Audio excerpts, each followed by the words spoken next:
चलो आज pair of linear equation into variable start करते हैं।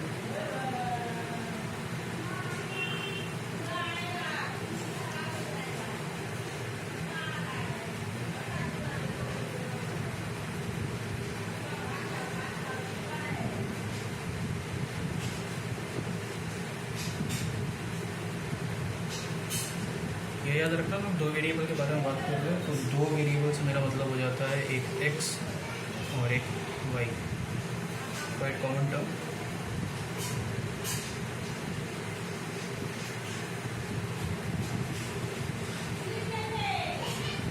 लीनियर इक्वेशन का फर्स्ट डेफिनेशन एक बार रीड कर लेते हैं तो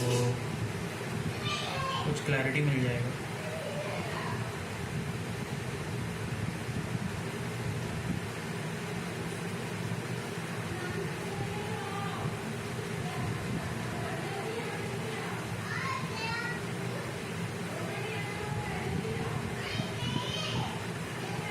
An equation in which the highest power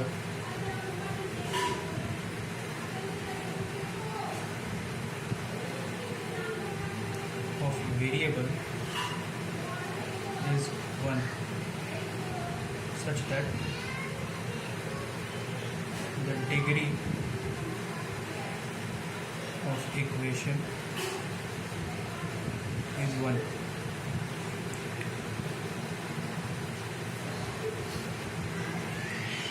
so definitely ये कॉपी करना है, अरे याद नहीं करना है but you have to read it. अभी के लिए समझने के लिए ये करना पड़ेगा। So an equation in which the highest power of variable is 1, मतलब highest power of variable is 1। So example के तौर पे अगर मैं बोलूँ 2x plus y equals to 3, then it is a linear equation, क्योंकि यहाँ पे highest degree of this variable is, ये दोनों वेरिएबल का डिग्री 1 है। एक्सपोनेंशियल डिग्री का बात कर रहा हूँ। सपोज ये x टू द पावर 2 होता तो इसका डिग्री 2 हो जाता, ठीक है, तो फिर ये फर्दर में चला जाता क्वाड्रेटिक सिमल्टेनियस में। बट अभी के लिए for this linear equation the highest degree should be 1। Coming up to the next point, इसका जनरल फॉर्म क्या होता है?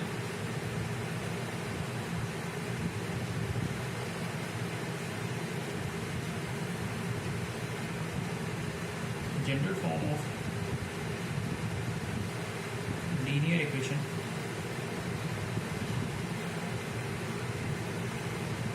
इन two variables is ax plus by plus c equals to 0, where a is not equal to 0. a is not equal to 0 मतलब x का coefficient shall not be equal to 0, even y का भी coefficient shall not be equal to 0। But फिर भी अगर वो 0 हो भी जाता है तो भी एक लीनियर इक्वेशन फॉर्म हो सकता है।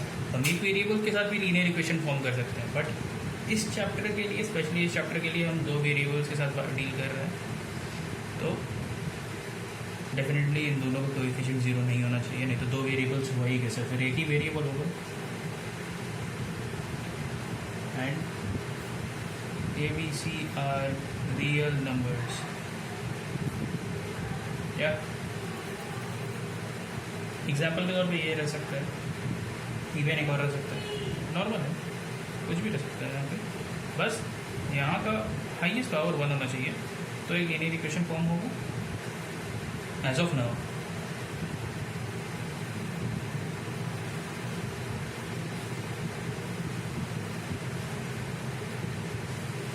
Coming up to the next thing,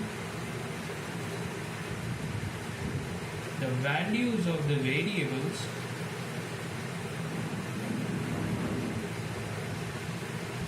which satisfy the linear equation, मैं इक्वेशन ऐसा लिख रहा हूँ, in two variables is called solution of linear equations. solution of linear equations.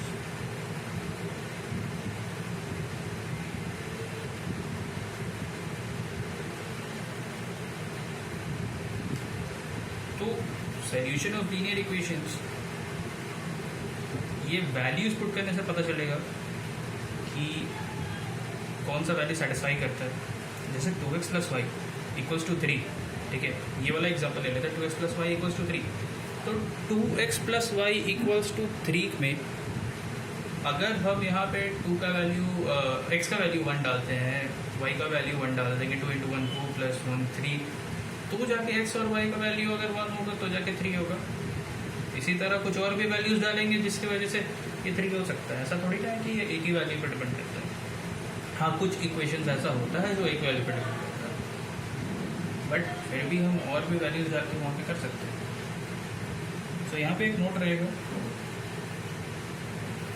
Note के पॉइंट में लिख लो, linear equation in 2 variables has infinite number of solutions.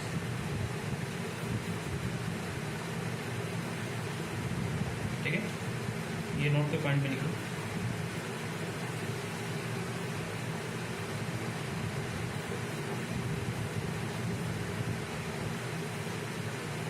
अब जब हम पेयर के बारे में बात कर रहे हैं तो यहाँ पे तो हमने सिंगल देख लिया, ये सिंगल लीनियर इक्वेशन है, 2 वेरिएबल्स के साथ है, बस इतना ही है, बट ये सिंगल इक्वेशन है। बट इन केस हमको पेयर के बारे में जब हम बात कर रहे हैं, जब हम लोग पेयर के बारे में बात कर रहे हैं तो 2 सेट ऑफ लीनियर इक्वेशन होना चाहिए, ठीक है। और 2 सेट ऑफ लीनियर इक्वेशन से ना हम बहुत कुछ डिराइव कर सकते हैं, बहुत कुछ वहाँ से हम लोग डिराइव कर सकते हैं। इवन मैं अभी कुछ थ्योरम्स टाइप लिखाऊंगा, वो थ्योरम्स बेसिकली नहीं है, these are the formulas only, but उसको मैं प्रूव करके भी तुमको दिखाऊंगा कि ये कैसे कैसे हो रहा है। इवन 2 प्रूव करूँगा, एक तुमको 2 प्रूव करने के बाद एक तुमको ऑटोमेटिकली समझ में आ जाएगा। सो उसमें कोई झंझट का बात नहीं है। So coming up to pair of linear equations,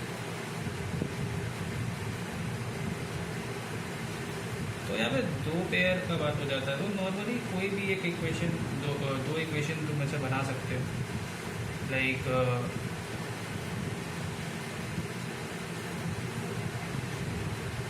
कोई भी 2 इक्वेशन आराम से बना सकते हो। ये इक्वेशन 1 हो जाएगा, ये इक्वेशन 2 हो जाएगा, एंड दिस इसको सॉल्व करना है। So this in a way is also known as simultaneous linear equation. This in a way is known as simultaneous linear equation. Coming up to इसको सॉल्व कैसे करते हैं, देखो 3 मेथड्स हैं इनफैक्ट।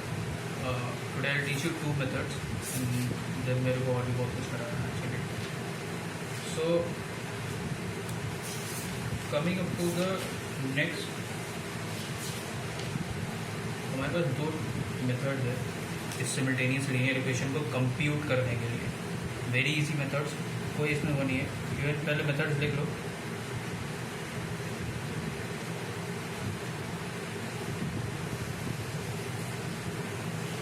एक हो जाता है हमारा सब्स्टिट्यूशन मेथड,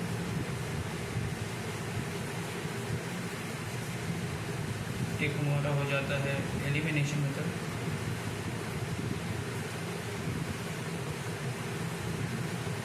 एक हमारा हो जाता है क्रॉस मल्टीप्लिकेशन मेथड।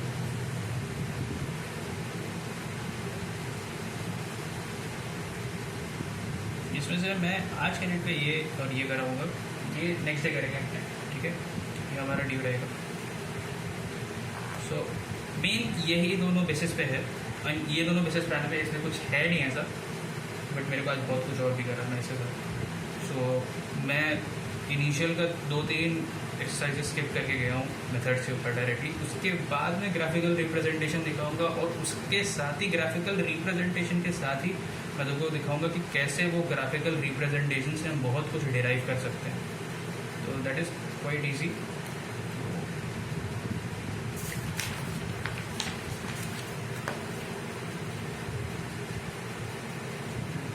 सबसे पहला मेथड पे आते हैं। सब्स्टिट्यूशन मेथड पे।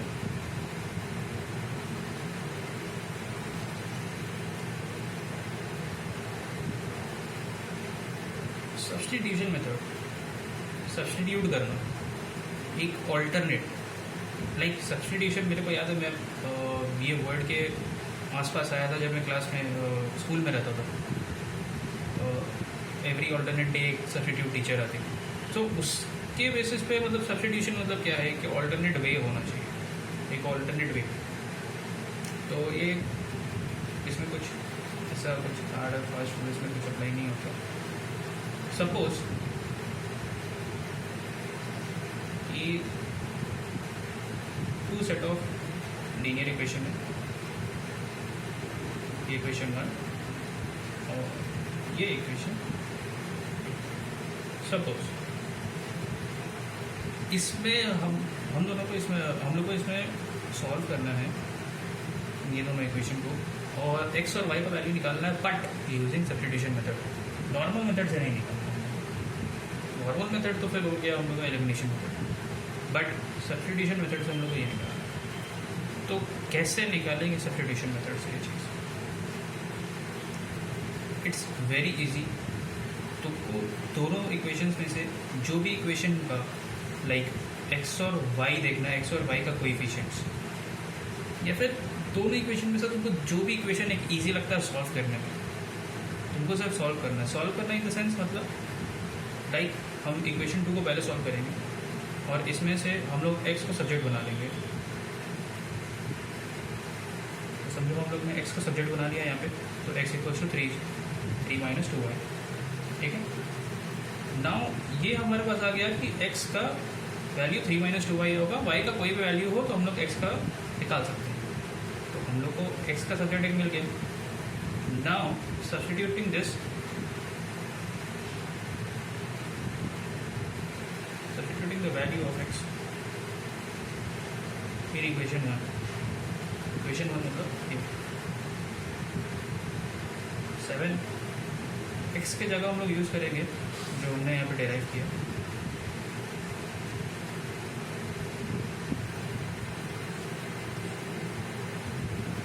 और इसको सॉल्व कर डालेंगे।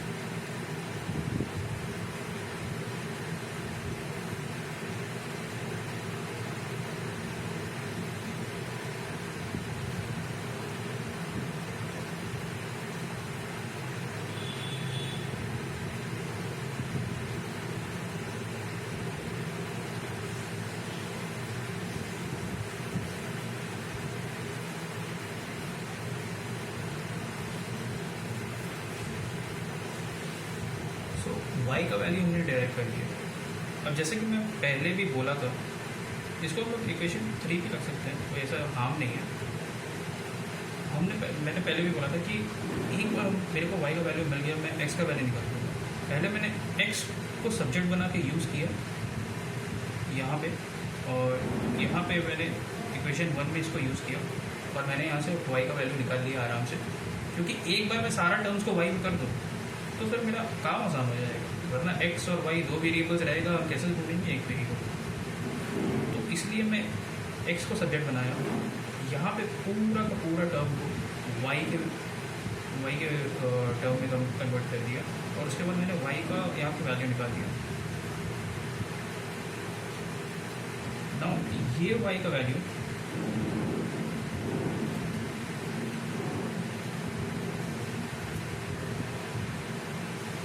मैं यूज़ करता हूँ इक्वेशन 3 में।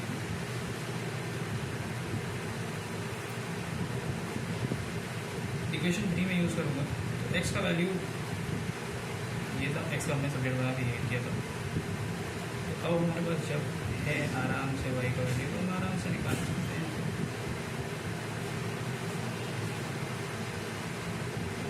ये मैंने एक स्टेप जंप किया, तुम मत करना यहाँ पे, तुमको यहाँ पे नॉर्मली यहाँ से दिखाना ये x equals to 3 minus 38/29 equals to x equals to 37 minus 38/29।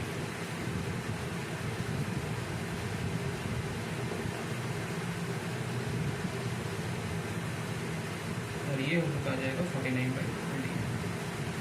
तो x का वैल्यू यहाँ पे हो जाता है 49/29 और y का वैल्यू यहाँ पे हो जाता है हमारा 19/29। ये जैसे जस्ट सब्स्टिट्यूशन मेथड का मतलब ही यही होता है कि x का वैल्यू को सब्स्टिट्यूट कर दो पहले इक्वेशन के अंदर, कोई भी एक इक्वेशन उठा लो जिसमें x को सब्जेक्ट बना लो, या इवन तुम y को भी सब्जेक्ट बना सकती हो, कुछ भी कर सकती हो। यहाँ इधर तुम x को सब्जेक्ट बना लो या फिर y को सब्जेक्ट बना लो, तुमको एक इक्वेशन फॉर्म करना है, किसी एक को सब्जेक्ट बना के वही सब्जेक्ट को उठा के दूसरे इक्वेशन में पुट करना है उसका वैल्यू, और उस इक्वेशन को एक सिंगल वेरिएबल के फॉर्म में लाना। जैसे मैंने यहाँ पे y के फॉर्म में पूरा इक्वेशन में ला दिया और उसको ला कर ही तुमको सॉल्व करना।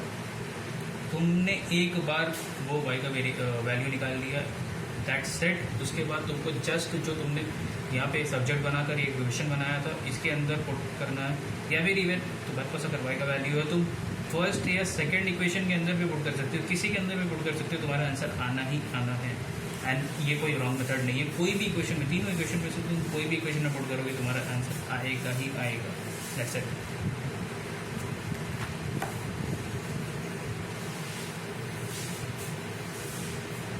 इवन एक और चीज़ है कि ये दोनों का जो वैल्यू दिख रहा है, ये दोनों का वैल्यूज अगर हम ये दोनों इक्वेशन में पुट करेंगे हम लोग को 2 और 3 ही मिलेगा, मतलब left hand side equals to right hand side.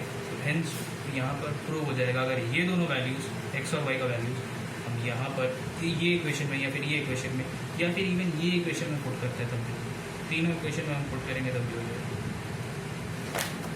So that was only solution of pair of linear equations. Now,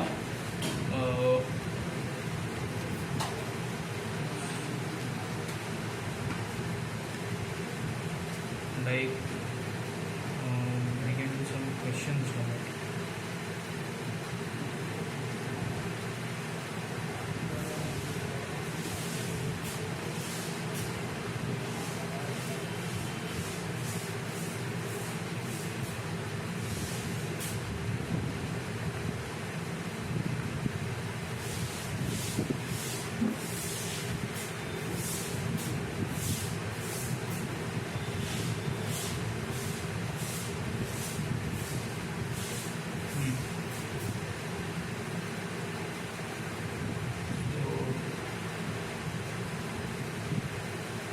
या सब्स्टिट्यूशन मेथड के लिए फुल एक्सरसाइज है, फुल डेडिकेटेड एक एक्सरसाइज है 3.3।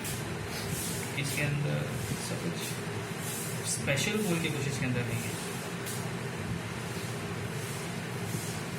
It's very easy also.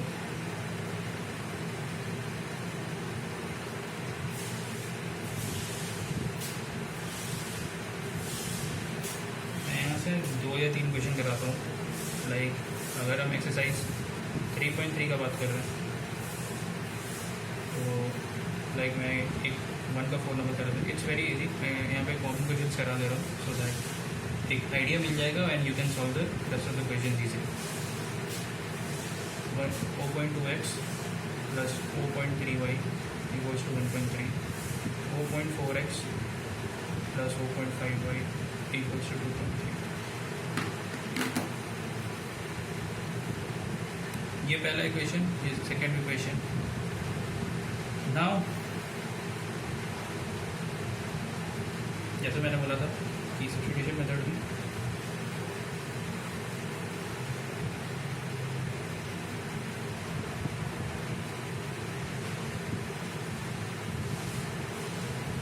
हम सब्स्टिट्यूशन मेथड अगर use करेंगे कोई भी इक्वेशन उठा ले, एक्स या वाई किसी को भी अपना, लाइक इस बार मैं तो वाई से करके दिखाता हूँ।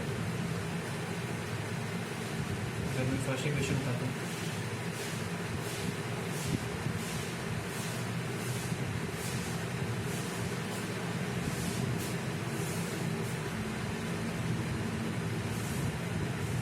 ये हमारा थर्ड इक्वेशन।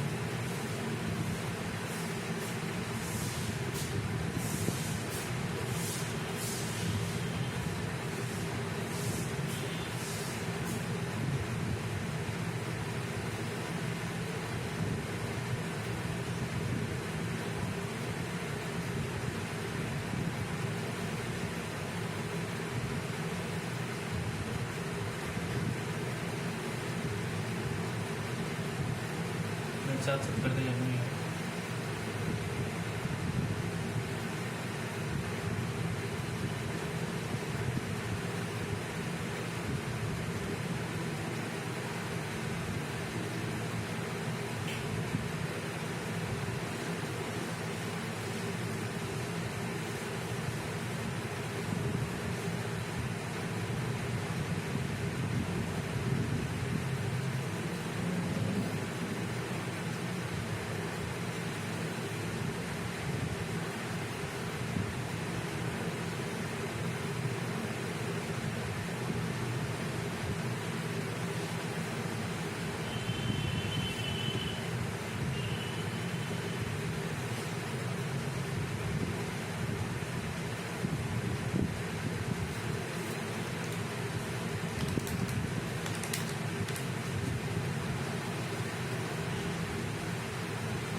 स्टेप भी इग्नोर किया जा सकता है कि ये वाला पोर्शन जो 0.5 वाई का पोर्शन मैं यहाँ पे भी रख सकता हूँ। मैं यहाँ पे ले आया था गलती से।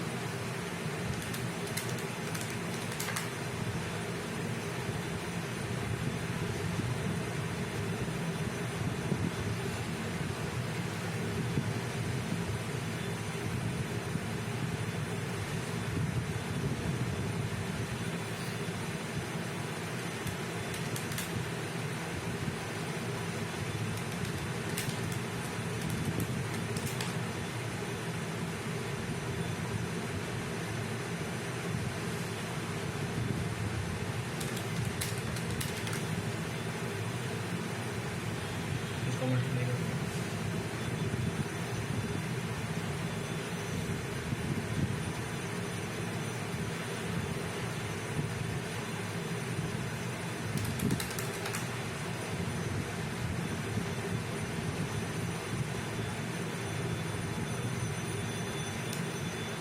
यहाँ से इसलिए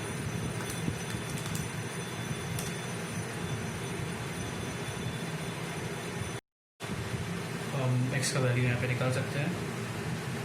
और सिंस हम लोग एक्स का वैल्यू निकल गया, देयरफॉर हम वाई का भी वैल्यू निकाल सकते हैं यहाँ पे करके।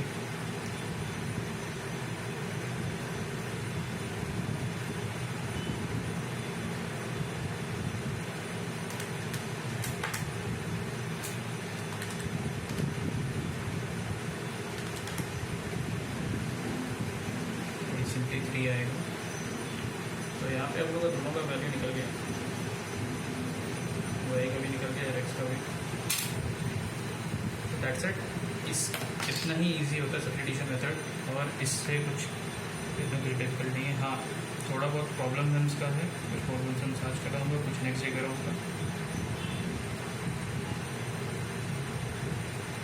इतना होता हम कवर करेंगे आज। तो इसको एक बार कॉपी कर लो।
इवन क्वेश्चन नंबर 2 में सेम चीज़ है, तो बता दे रहा हूँ so that you can do it.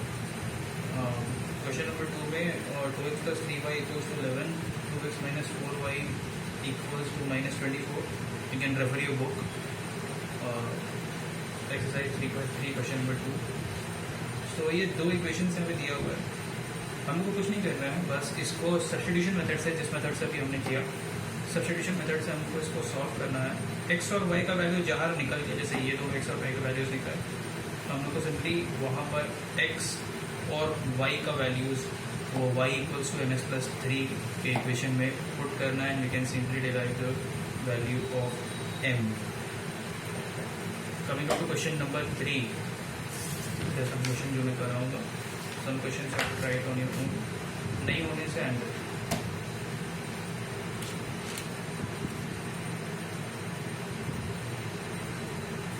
So question number 3 का अगर बात हो रहा है तो लाइक अगर फर्स्ट क्वेश्चन यहाँ का कर रहा हूँ, सो क्वेश्चन में सीधा सीधा लिखा हुआ है कि difference between two numbers is 26, one number is 3 times the other. So पहला लाइन को सॉल्व करते हैं, डिफरेंट नंबर 2, तो एक दो नंबर ले लेते हैं, लेट द 2 नंबर्स, देखिए यहाँ पे 2 नंबर का बात किया गया है, 2 नंबर्स भी x and y।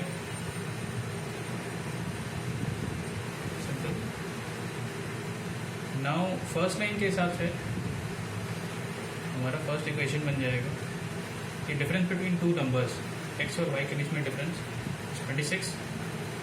Second equation का बात करें, सेकेंड लाइन से बन जाएगा one number is 3 times the other, one number is 3 times the other. यहाँ से हम लोग को दोनों इक्वेशन मिल गया।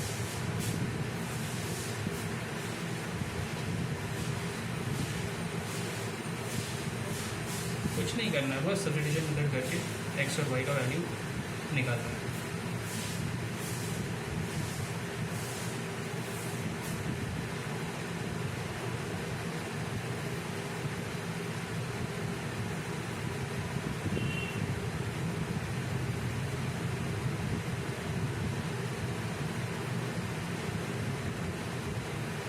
जहाँ y 13 आया,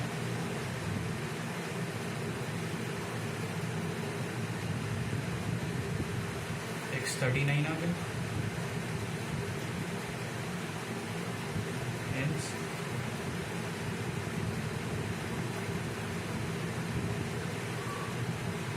2 numbers are 39 and 13।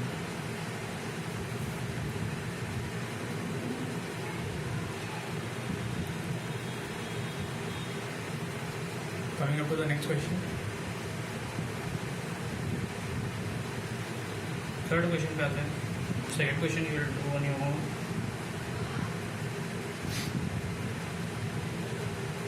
Third number पे the coach of a cricket team buy 7 bat 6 balls and for 3800। So that means bat को अगर हम x लेते हैं और बॉल्स को अगर y लेते हैं तो इक्वेशन फॉर्म हो सकता है। फर्स्ट इक्वेशन अगर फॉर्म करना होगा तो कैसे फॉर्म करेंगे कि 7 बैट्स है, 7 बैट्स, और ये हम लोग का बैट्स ये कॉस्ट है, ये मतलब ये याद रखना, cost of bats and ball x and y ले लिए, रुपीज़ में भी ले सकते हैं, वैसे तो रुपीज़ में ही रहेगा। इवन डिनोशंस देना इम्पॉर्टेंट नहीं है, रुपीज़ का साइन यहाँ पे डिनोशन देना, बट देने से रिप्रेजेंटेशन अच्छा होता है और कुछ नहीं होगा। एंड मार्क्स पे शायद इफेक्ट पड़े, पर नहीं पड़ता है ऐसे, डेनोशन नहीं देने से ऐसे कुछ इफेक्ट पड़ता है। तो फर्स्ट इक्वेशन उनका फॉर्म हो सकता है कि 7 बैट्स और 6 बॉल्स का 3800 है, तो 7x + 6 बॉल्स तो 3800। एंड सेकेंड इक्वेशन भी सेम फॉर्म में ही होगा सेकेंड लाइन के हिसाब से, 3 बैट्स 3 बॉल्स 1750 के लिए है, 3 बैट्स 3 बॉल्स 1750 के लिए है। ठीक, सो ईज़िली हम इसमें से इसको सॉल्व करके x और y का कॉस्ट, मतलब बैट और बॉल का कॉस्ट पर पीस का निकाल सकते हैं कि पर पीस का यहाँ पे अब एक्स और वाई की तरफ सॉल्व करना है। एक्स का वैल्यू जो आएगा वो हमारा कॉस्ट ऑफ ईच बैट होगा और वाई का वैल्यू जो आएगा वो हमारा कॉस्ट ऑफ ईच बॉल होगा। ठीक है, तो क्या ट्राई करना एक बार। Coming up to the next question. The taxi charges in a city consist of fixed charge together with the fixed charge for distance covered.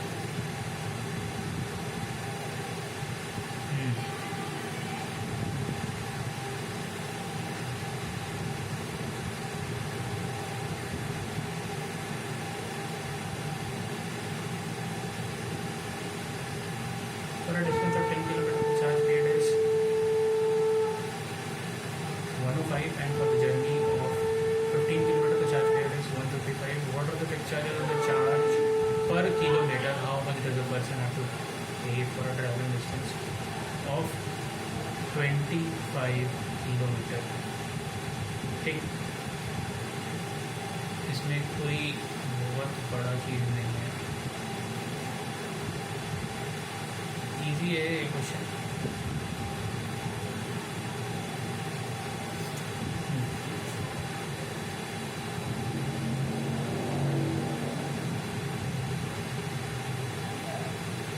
Fix charge कभी भी किसी ट्रांसपोर्ट या फिर कम्यूट से अगर ट्रैवल किया रेंटल कम्यूट, तो you would have notice कि एक फिक्स चार्ज होता है एंड एक वेरिएबल चार्ज रहता है जो डिस्टेंस के हिसाब से वो मेंटेन होता है। एक फिक्स चार्ज एक लमसम चार्ज होता है, हर चीज़ में एक लमसम फिक्स चार्ज होता है, उसके बाद से वेरिएबल चार्ज होता है, जितना आपने यूटिलाइज किया उतना। तो यहाँ पे भी वही चीज़ है कि अगर हम फिक्स चार्ज को एक्स ले लें एंड चार्ज जो हमसे लिया जा रहा है पर किलोमीटर, मतलब ये हम लोग का फिक्स है, ये पार्ट वेरिएबल है। वेरिएबल मतलब चेंजिंग, ये जैसे जैसे जितना दूर जाएंगे उस हिसाब से वो रहेगा। बट ये फिक्स चार्ज तो हमेशा फिक्स रहेगा, ये फिक्स चार्ज हमेशा फिक्स रहेगा। सपोज फिक्स चार्ज 100 रुपये है, ये हमेशा 100 रुपये ही फिक्स रहेगा और उसके ऊपर जो देना पड़ेगा वो डिस्टेंस ट्रैवल के हिसाब से देना पड़ेगा। तो चार्ज पर किलोमीटर हम लोग ने सपोज वाई ले लिया, तो यहाँ पे दो इक्वेशन बन जाएगा। पहला केस में 10 किलोमीटर ट्रैवल करने पे एक फिक्स चार्ज भी लगा और 105 रुपये पे किया गया, और दूसरे केस में 155 रुपीज़ पे किया गया, बट 15 किलोमीटर्स यहाँ पे हम लोग ने ट्रैवल किया। सो दो इक्वेशंस यहाँ पे बन जाएंगे। ठीक है, एक तो x प्लस 10y, एक तो x plus 10y equals to 105, और एक दूसरा इक्वेशन भी बन जाएगा जो फिक्स चार्ज देखो मतलब फिक्स ही रहेगा, तो इसमें कुछ इसका कोई कोएफिशिएंट यहाँ पे नहीं हो जाएगा। एक्स खुद एक फिक्स चार्ज है जो फिक्स रहने वाला है, तो इसमें कोई कोएफिशिएंट नहीं आएगा। और ये डिस्टेंस के हिसाब से per kilometre, fix charge per kilometre थोड़ी ना, फिक्स चार्ज तो फुल किलोमीटर के पूरा ट्रैवल के लिए। So x plus 15y equals to 155। Solve करेंगे इसको x और y को। सपोज x का जो भी वैल्यू निकला, y का भी जो भी वैल्यू निकला, ठीक है। सो उसके हिसाब से हम लोग को एक और क्वेश्चन दे दिया गया इसी के अंदर कि 25 किलोमीटर अगर ट्रैवल करेंगे तो कितना लगेगा। सपोज ये खुद सॉल्व करोगे कि ये और ये इक्वेशन सॉल्व करके x और y का वैल्यू निकला है कितना। सपोज x का वैल्यू यहाँ पर 2 आ जाता है और y का वैल्यू 4 आ जाता है। सपोज मेरे को नहीं पता इसका क्या वैल्यू इनपुट ढूंढूंगी, पर मैं एक हाइपोथेटिकल एग्जांपल दे रहा हूँ कि x का वैल्यू 2, y का वैल्यू 4। सो अगर 25 किलोमीटर्स ट्रैवल करेंगे तो कितना लगता है 25 किलोमीटर। देखो ये तो फॉर श्योर है कि 5 रुपये, 2 रुपये लगता ही लगता है, ये फॉर श्योर है, 2 रुपये तो लगता ही लगता है। और वाई का जो वैल्यू निकला है 4, उसके हिसाब से 25 इंटू 4 पर किलोमीटर चार्ज, ये फिक्स का फिक्स रहने वाला है, ये किलोमीटर्स के हिसाब से वेरी करेगा। रेडी वो 5 इंटू 4 प्लस 2, 102 रुपये यहाँ पे इसका चार्ज हो जाता है। बट ये हाइपोथेटिकल एग्जांपल है, एक्स और वाई का वैल्यू जो रियल वैल्यूज है उसको पुट करना and then see 25 kilometre travel करने का कितना कॉस्ट लगता है। Coming up to the next question, very easy. एक ये मैं लास्ट क्वेश्चन इसका कराऊंगा, इसके बाद एग्जाम्पल सारे सेम है, ज्योमेट्री के भी एग्जाम्पल्स, यहाँ पे एंगल्स के एग्जाम्पल्स पूरे सेम है। सो इसमें कोई डिफिकल्टी ऐसा मेरे को नहीं लगता कि तुमको आने वाला है। So I am not touching those parts because वो तुम खुद करो एक बार घर में तो ज़्यादा बेटर रहेगा। एक फ्रैक्शन वाला क्वेश्चन है, जस्ट ऊपर से जस्ट दिखा दे रहा हूँ कि इसमें कैसे करना है। So fraction becomes 9/11 if 2 is added to both the numerator and denominator. If 3 is added to both the numerator and denominator, it becomes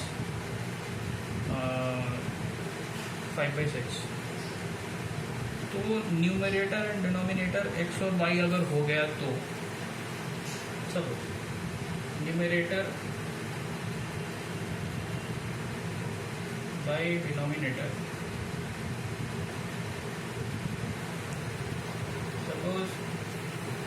ये न्यूमरेटर और ये न्यूमरेटर बाई डिनोमिनेटर अगर x बाई y हो गया तो हमारे पास सिंपली पहला equation form हो जाएगा, जिसमें बोला गया अगर +2 करेंगे डिनोमिनेटर और न्यूमरेटर पे तो हमारा फ्रैक्शन बन जाएगा 9/11। ये हमारा फर्स्ट इक्वेशन। सेकेंड का बोला गया है अगर 3 ऐड करेंगे बोथ द पार्ट्स पे तो शायद 5/6, हाँ 5/6 बन जाएगा यहाँ पे। तो जस्ट इसमें कुछ नहीं करना है, जस्ट क्रॉस मल्टीप्लिकेशन करिए, पहले इक्वेशन सॉल्व कर लो, एक मतलब थर्ड और फोर्थ या फिर फर्स्ट और सेकेंड इक्वेशन को इसमें ही सॉल्व कर सकते हो। इसको लिखने के बाद ये पूरा सॉल्व कर दो, और इसको लिखने के बाद ये वाला सेकेंड वाला इक्वेशन सॉल्व करो। सॉल्व करने के बाद सब्स्टिट्यूशन मेथड से यूज़ करो और x और y का वैल्यू डिराइव करो। फर्स्ट ऑफ ऑल x और y का वैल्यू जहाँ पे डिराइव हो गया दैट तुम्हारा वहाँ पर काम खत्म हो गया, तुम्हारा फ्रैक्शन वहाँ पे मिल जाएगा। ये फ्रैक्शन x और y का जो फ्रैक्शन है वो तुमको मिल जाएगा, x का वैल्यू पुट कर देना, y का वैल्यू पुट कर देना, you'll get the new fraction here. That's it. Last question बढ़ा दे रहा हूँ। 5 years hence the age of Jacob will be 3 times that of his son. 5 years ago Jacob's age was 7 times that of his son. 7 times that of his son 5 years ago. Or 5 years hence the age of Jacob will be 3 times that of his son. तो Jacob का अगर हम present as ले लेंगे, last question है ये exercise का। अगर समझो जेकब का एज करंट एज, जेकब का वो भी करंट एज आज की डेट का हमने एक्स ले लिया और उसके सन का एज हमने वाई ले लिया। तो फर्स्ट स्टेटमेंट बोलता क्या है हम लोग को कि 5 years hence Jacob will be 3 times that of his son. 5 years hence मतलब according to question 5 years hence Jacob will be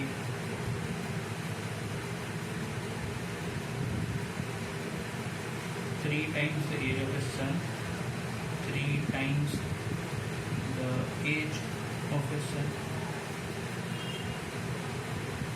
तो मतलब ये y+5 आज का डेट, आज का एज उसका वाई है, बट 5 ईयर हेंस, आगे के 5 साल बाद उसका एज तो वाई प्लस 5 होगा। एंड स्टेटमेंट में ये लिखा हुआ है, सिंपल स्टेटमेंट को फॉलो करो, जस्ट रीड द स्टेटमेंट और जिस वे में लिखा हुआ है उस वे में you have to form the equation, that's it.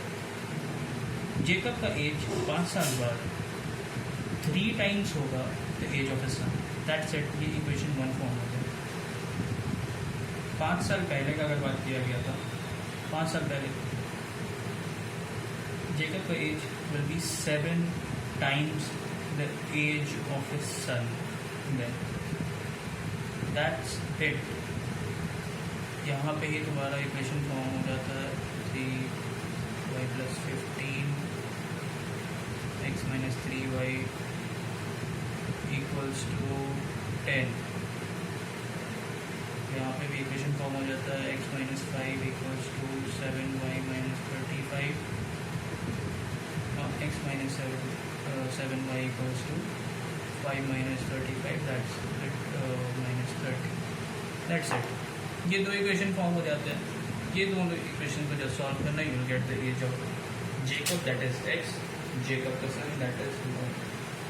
ये दोनों का करंट एज हम लोग को यहाँ से मिल जाएगा क्वेश्चन के अंदर, और कुछ नहीं, जस्ट परसेंटेजेस खोलना, मतलब x और y का वैल्यू जस्ट खोलना, that's it. Coming up to the next thing, that is the elimination method. Elimination method में बताता हूँ क्या क्या है, कैसे है।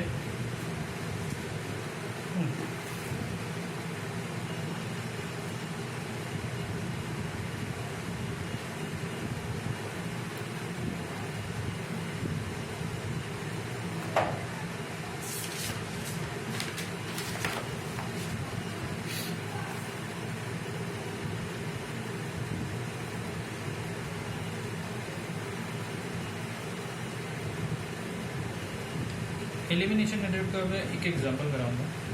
This will comprise of problem sum. Book का एग्जांपल करा रहा हूँ, वेरी इजी समझना। एंड ट्रस्ट मी, ये एग्जाम्स में ये वाला क्वेश्चन बहुत फ्रीक्वेंटली आता है। इवन मेरे टाइम पे ये क्वेश्चन बहुत फ्रीक्वेंटली आता था, तो थोड़ा सा यहाँ पर ध्यान देना। ये एग्जाम्पल 11 है, तो जस्ट अ सेकेंड,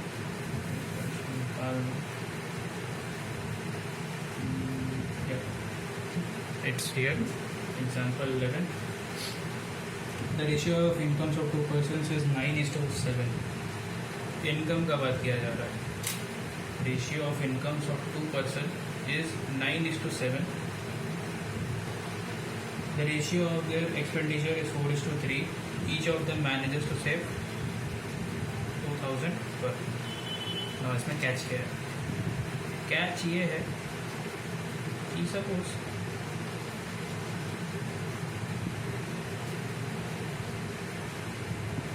इनकम्स को हम ₹X रखते हैं एंड एक्सपेंसेस को ₹5। ना इसमें एक फॉर्मूला का कैच है। क्या कैच है?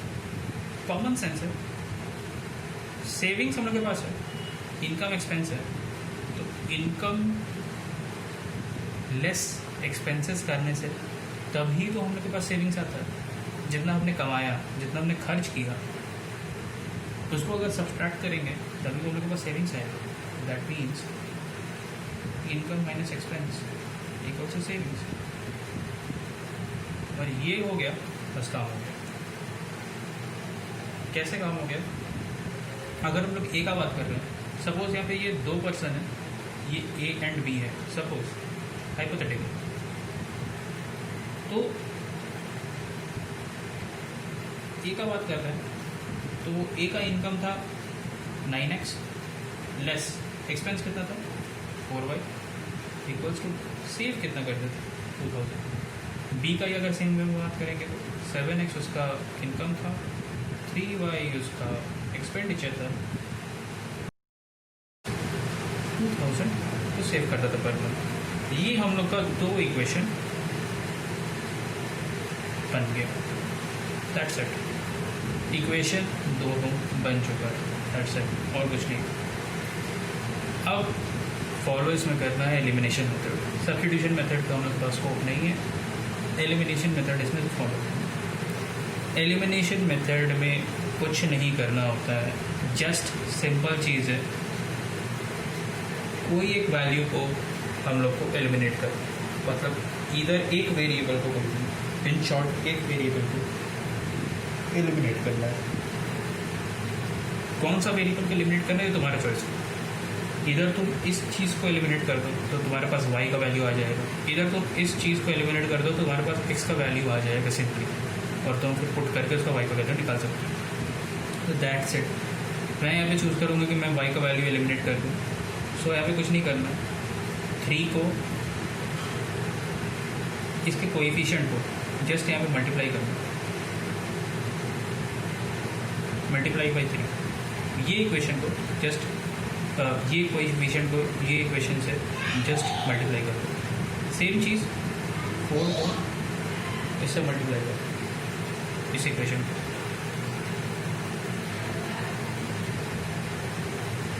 Multiply by 4। सो यह इक्वेशन क्या फॉर्म हो जाएगा,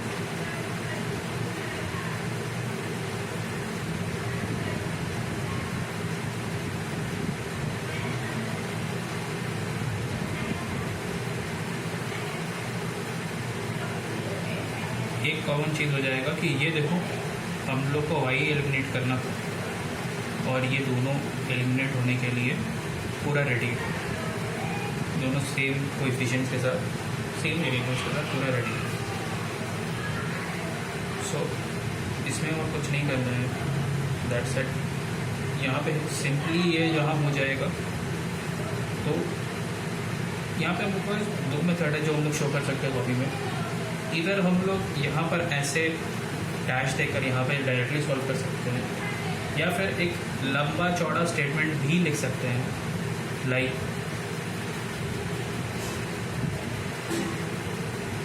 subtracting equation 2 from equation 1 we get, and simply वहाँ पर फिर हमको कुछ नहीं मिलेगा।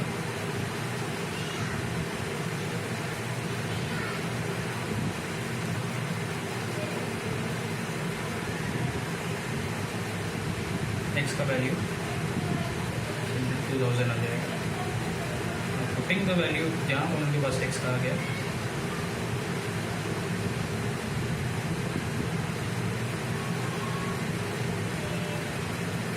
अच्छा ये दोनों इक्वेशन ना 1 और 2 ये ठीक है, ये 3 और क्लैरिटी ये 3 और 4 ले लेना, वरना you just mix up,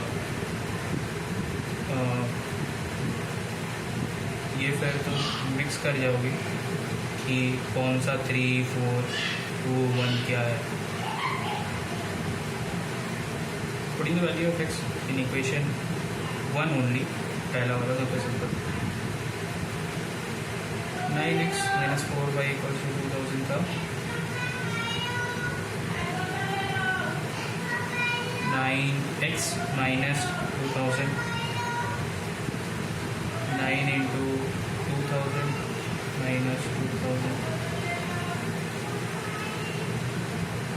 18,000 minus 2000, 4y equals to 16,000 and y equals to 4000। उनके पास 2 वैल्यूज आ गया, x का उनके पास वैल्यू है 2000, y का वैल्यू है 4000। That's it. एलिमिनेशन मेथड में कुछ नहीं है।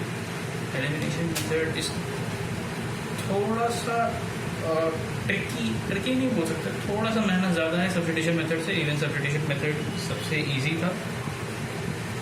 सो इन शॉर्ट इसमें कुछ नहीं करना है। हमारे पास 2 इक्वेशंस हैं, 2 इक्वेशन को ऑब्वियसली तुमको प्रॉब्लम इक्वेशंस में तो थोड़ा इक्वेशन मेहनत करके डिराइव करना पड़ेगा। इक्वेशंस एक बार फॉर्म हो गया, एलिमिनेशन मेथड में कुछ नहीं करना है। एक वेरिएबल को तुमको वहाँ से एलिमिनेट कर देना है, तो उस वेरिएबल को एलिमिनेट करने के लिए तुमको जस्ट कोएफिशिएंट को, अगर लाइक 4 इसका कोएफिशिएंट है तो तुमको उसके नेक्स्ट वाले इक्वेशन से इसको पूरा मल्टीप्लाई कर देना। और ये 3 कोएफिशिएंट है, इसको फर्स्ट वाले जस्ट क्रॉस करके मल्टीप्लाई कर देना है इसको और कुछ नहीं है। ये दोनों को मल्टीप्लाई करने के बाद थर्ड और फोर्थ इक्वेशन निकलेगा and you just have to subtract the fourth equation from the third equation. ये सब्ट्रैक्ट करने के बाद यू विल गेट x या फिर y का वैल्यू। तो x को भी एलिमिनेट करने के लिए y का सहारा ले सकते हो, तो y को एलिमिनेट करने के लिए x का सहारा ले सकते हो। जस्ट कोएफिशिएंट्स पे ध्यान देना कि कोएफिशिएंट्स का तुमको ऊपर नीचे जंबल करके मल्टीप्लाई करना है, मतलब ऑल्टरनेट वे में मल्टीप्लाई करना है। एंड जस्ट तुम्हारे पास यहाँ पे x का वैल्यू जहाँ पर आ गया तुम्हारा काम खत्म। देन सेम प्रोसीजर है, ये पूरा का पूरा यहाँ से यहाँ तक का सेम प्रोसीजर है। You have to just put the value of x and get the value of y, that's it. इसमें और कोई कैच नहीं है। नाउ एक चीज़ है कि इनकम हम लोग का x है और एक्सपेंस हम लोग का y है। सो इनकम अगर इनकम ऑफ ए या फिर फर्स्ट पर्सन का देखा जाए तो 9x था, एंड बी या फिर सेकंड पर्सन का देखा जाए तो 7x। कुछ नहीं करना, 9 into 2000 18,000, 7 into 2000 14,000, that's it. Same way में एक्सपेंसेस ऑफ ए या फिर फर्स्ट पर्सन, बी या फिर सेकंड पर्सन, 9x हो गया, ये हो गया 4y और ये हो गया 3y। y का value 4,000, 16,000 rupees expense and second person का 12,000 रुपीज़। एक चीज़ और नोटिस करना, जस्ट टू वेरीफाई, इसमें कुछ वैसा नहीं है, जस्ट टू वेरीफाई 18,000 माइनस 16,000 मतलब इनकम माइनस एक्सपेंस। सेविंग्स 2,000 हो गया हम लोग का, ये दोनों का। सेम वे में 14,000 और 12,000 को माइनस करना 2,000 हम लोग का सेविंग्स यहाँ पर भी है। तो दैट्स इट, एलिमिनेशन मेथड। बस यही है एलिमिनेशन मेथड और कुछ नहीं है एलिमिनेशन मेथड के अंदर। इसमें कोई बहुत बड़ा कैच नहीं है, थोड़ा सा ज़्यादा मेहनत है डिस्ट्रीब्यूशन मेथड के कंपैरिजन में, otherwise they are just same और इसमें कुछ भी नहीं। ठीक है, coming to one more sum, इसके बाद एक्सरसाइज भी इसका बच्चा वाला है, you can do it on your own, easy है, बहुत ईजी है। एग्जाम्पल इसमें एग्जाम्पल के अंदर दिया हुआ है कि find out all the possible solutions of linear equation, solution of the following pair of linear equation. इसमें दो इक्वेशन दिए हुए 3x plus 2x plus 3y equals to 8, 4x plus 6y equals to 7, 1 and 2 equation है। कुछ नहीं करना है, equally दो को मल्टीप्लाई करना है। सपोज मेरे को y रखना है, x एलिमिनेट करना है, कुछ नहीं करना, ये इस इक्वेशन के साथ मल्टीप्लाई कर दो, ये इस इक्वेशन के साथ मल्टीप्लाई कर दो। इसका कोएफिशिएंट इस सेकंड वाला का कोएफिशिएंट फर्स्ट के इक्वेशन के साथ मल्टीप्लाई कर देना और फर्स्ट का जो कोएफिशिएंट है वो हम लोग सेकंड के साथ मल्टीप्लाई करना है। दैट्स इट, और कुछ नहीं करना है। सो कैसे होगा बता दो। This will be like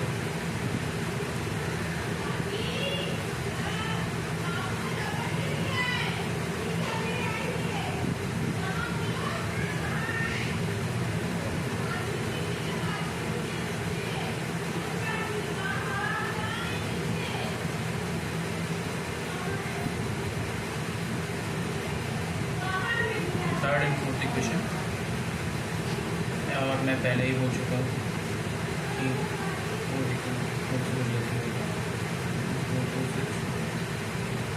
नहीं, गलती नहीं हुई। हाँ, इसमें एक कैच है, ये वाले इसमें एक कैच है, मैं बता दे रहा हूँ क्या है। तो मल्टीप्लाई सब्ट्रैक्ट जब करने जाओगी तो यहाँ पर देखोगी कि सब्ट्रैक्ट होने पे तो x भी कट जा रहा है, y भी कट जा रहा है, दोनों ही एलिमिनेट हो जाएंगे। तो हम लोग के पास वैल्यू कैसे हम फाइंड करेंगे, वैल्यू फिर बचेगा क्या हम लोग के पास। तो देखा जाए तो इट्स राइट एंड वैल्यू फिर हम लोग के पास 0 9 बच जाएगा, इसको लेस करके 9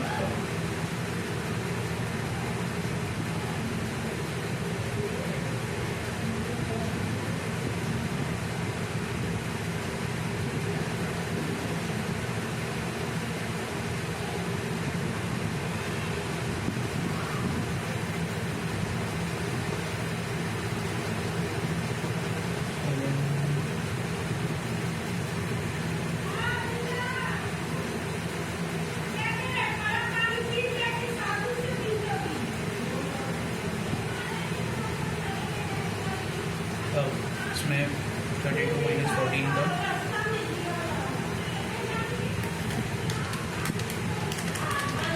मैं अभी देख रहा था जस्ट इसका सोल्यूशन रॉन्ग दिया हुआ है। पॉसिबिलिटी एंड इस केस में ये एक फॉल्स स्टेटमेंट रहेगा।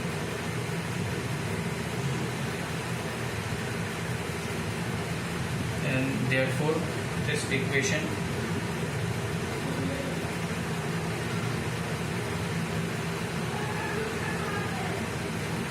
will have no solution। अब ये नो सॉल्यूशन से क्या मतलब हो जाता है, ये समझाना बहुत ज़रूरी हो जाता है कि सॉल्यूशन का मतलब क्या हो जा रहा है एंड नो सॉल्यूशन फिर कैसे फॉर्म हो जा रहा है। इसको समझाना भी बहुत ज़्यादा ज़रूरी है कि इसमें क्या आंसर स्टैंड हो रहा है।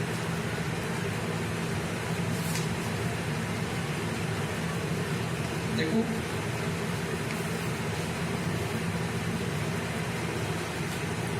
जस्ट कॉपी विद मी, पहले मैं लिखा दे रहा हूँ मेन पॉइंट्स, मेन जस्ट लिखा दे रहा हूँ एक हिसाब से। उसके बाद मैं तुमको उसको प्रूव करके दिखाऊंगा और समझाऊंगा कि वो चीज़ क्या है और कैसे होगा। एग्ज़ाम पॉइंट ऑफ व्यू से उतना इम्पोर्टेंट नहीं है समझना, रट के जा सकती हो बट समझने से दिमाग में ज़्यादा देर तक रिटेन रहेगा।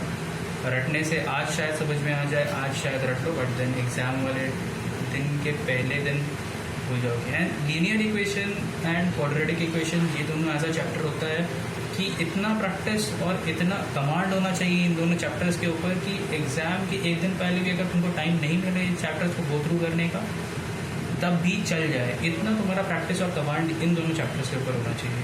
लाइक रियल नंबर्स हुआ, पॉलिनोमियल्स हुआ, लीनियर इक्वेशन हुआ, क्वाड्रेटिक इक्वेशन हुआ एंड इवन एपीजीपी थोड़ा सा स्लाइड वे में कुछ ऐसा टफ नहीं है उसके अंदर। एपीजीपी इज़ लाइक एक बार एपीजीपी का कंसेप्ट समझ में आ गया then it will be fun doing that chapter. And but ये दोनों chapter that are linear equation, quadratic equation, these are the basic of mathematics, algebra. So इसके ऊपर कमेंट बहुत ज़्यादा होना चाहिए, तो इसलिए ये पार्ट समझा रहा हूँ ग्राफ के बेसिस पे। कॉपी करना मेरे साथ। Nature of graph of linear equation in two variables. Nature of graph.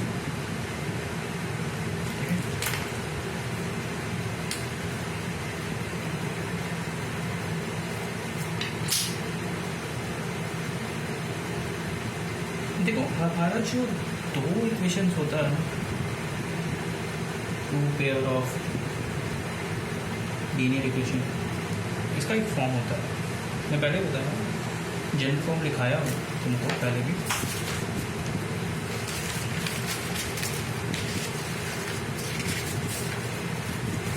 Like ये वाला पार्ट का अगर नोटिस किया जाए, यहाँ पे लिखाया हूँ इधर general form of linear equation in two variables is ax plus by plus c equals to 0 where a is not equal to 0, a b c are real numbers. तो ये एक जनरल फॉर्म होता है लीनियर इक्वेशन का। मैं वही चीज़ यहाँ पर भी कर रहा हूँ। Two pair of linear equations, इसका भी एक फॉर्म होता है। हमारा जो फर्स्ट इक्वेशन होता है उसका फॉर्म होता है a1x plus b1y plus c equals to 0. Second equation जो होता है उसका भी फॉर्म होता है a2x plus b2y plus c equals to 0. And ये दोनों कोएफिशिएंट्स के ऊपर मत जाना, a1 b1 a2 क्या क्या है, a c1 c2 ये कोएफिशिएंट्स है, जस्ट एक कोई भी कांस्टेंट नंबर्स है, तो इसमें कुछ कैच नहीं है. ये हम लोग का वेरिएबल्स है एक्स और वाई. सी का कोई वेरिएबल ऑब्वियसली नहीं होता है, this is a coefficient constant. तो ये दो लीनियर इक्वेशन होता है और इसका जनरल फॉर्म भी यही होता है. तो दोनों इक्वेशन ये जनरल फॉर्म होता है. माइंड इट कि जब भी हमारे पास दो इक्वेशन होता है, हम उन दोनों इक्वेशन से ग्राफ प्लॉट कर सकते हैं. या वो यू हर्ड इट राइट. ये दोनों इक्वेशन के रिजल्ट से हम ग्राफ प्लॉट कर सकते हैं. ये दोनों इक्वेशन के रिजल्ट्स पे ग्राफ प्लॉट हो सकता है. सपोज एक लाइन ऐसे गया, फर्स्ट इक्वेशन का लाइन ऐसे गया, एंड सेकेंड इक्वेशन का लाइन जस्ट इंटरसेक्ट होके ऐसे गया. आई विल टेल यू कैसे वर्क होता है. It's very easy. ये फर्स्ट इक्वेशन है और ये सेकेंड इक्वेशन. ये इंटरसेक्टिंग पॉइंट है. आई एक इंटरसेक्टिंग पॉइंट हो जाता है. ये इंटरसेक्टिंग पॉइंट है. एंड ऐसा नहीं है कि जस्ट लाइंस जो ग्राफ में बनता है वो इस ही तरह ही इक्वेशन का बनता है. नहीं, हमारे पास 3 वैरायटी ऑफ ग्राफ होता है इक्वेशंस में. 3 वैरायटी ऑफ ग्राफ्स. अब आप पूछोगे 3 वैरायटी क्या है. फर्स्ट वैरायटी तो बिल्कुल यही होता है, बिल्कुल ही यही होता है. फर्स्ट वैरायटी इंटरसेक्ट करता है, ऐसे करता हो, चाहे सेकंड इक्वेशन यहाँ पे जाके इंटरसेक्ट करता हो, चाहे इसका एंड पॉइंट पे इंटरसेक्ट करता हो, चाहे फर्स्ट पॉइंट पे इंटरसेक्ट करता हो, चाहे पूरा दूसरा वे में, किसी भी वे में कहीं ना कहीं तो इंटरसेक्ट करता है. इंटरसेक्टिंग लाइन से, ये दोनों इंटरसेक्टिंग लाइन से इसका एक इंटरसेक्टिंग पॉइंट है मेरे पास. ये पहला वैरायटी होगी इंटरसेक्टिंग लाइन्स.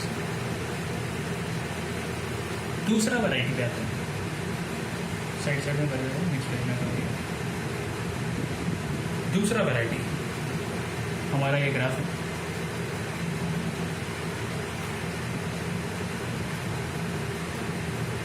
दो लाइंस का वैल्यूज यूज करके एक्स और वैल्यूज का जस्ट एक्स और वाई का वैल्यूज पुट करके दो लाइन ऐसा बन सकता है जो एग्जैक्ट ऐसे हो. अब बोलोगे ये ऐसे क्या है. ये देखो, ये है पैरेलल, ये है पैरेलल लाइंस. डेफिनेटली ये पैरेलल लाइंस. अब आप बोलोगे ये पैरेलल लाइंस है, इसका इंटरसेक्टिंग पॉइंट कहाँ है. अरे पैरेलल लाइंस है भाई, तो इसीलिए तो इंटरसेक्टिंग पॉइंट नहीं है यहाँ. They have no intersecting point. Parallel lines का यही है, no intersecting points.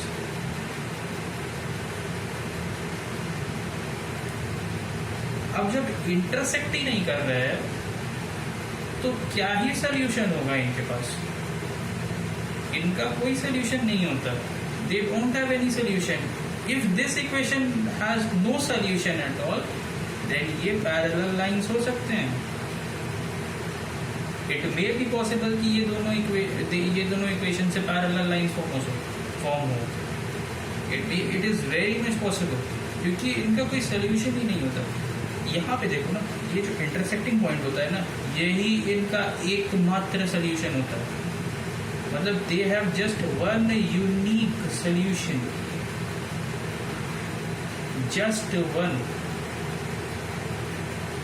just one unique solution, because they have the intersecting point. That's why they have one unique solution for this. Yeah.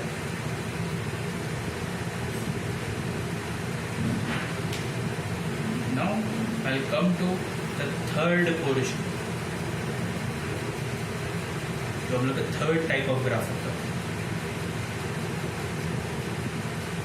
Suppose ये हमारा graph है. ऐसा तो कहीं नहीं लिखा हुआ है कि लाइन सिर्फ मिड से जाए या यहाँ से जाए. हाँ, ऑब्वियसली स्ट्रेट लाइन होगा, बट कहीं से भी जाए ऐसा कहीं तो रेस्ट्रिक्शन नहीं है ना कि कहीं से भी जाना है, यहीं से जाना पड़ेगा लाइन इक्वेशन. ऐसा तो कोई रेस्ट्रिक्शन नहीं है. लाइन तो ये भी हो सकता है, ये भी हो सकता है. On the axis, suppose on the axis हुआ एक line, that is the first line, first equation. And second equation यहाँ से क्या,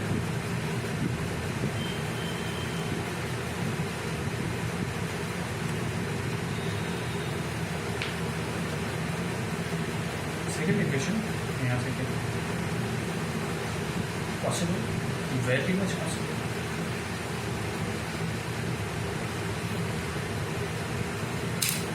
लाइक मैं तुमको रियल एक ग्राफ पेपर पे दिखा देता हूँ. Will come to that sum, but just एक शो के लिए मैं दिखा दे रहा हूँ.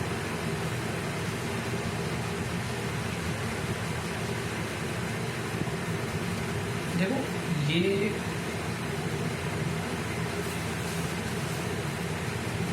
एक लाइन था, यहाँ से लेके यहाँ तक, या फिर यहीं तक. ये हमारा फर्स्ट इक्वेशन है. एंड यू वोंट बिलीव, यहाँ से भी एक लाइन था सेकंड इक्वेशन को.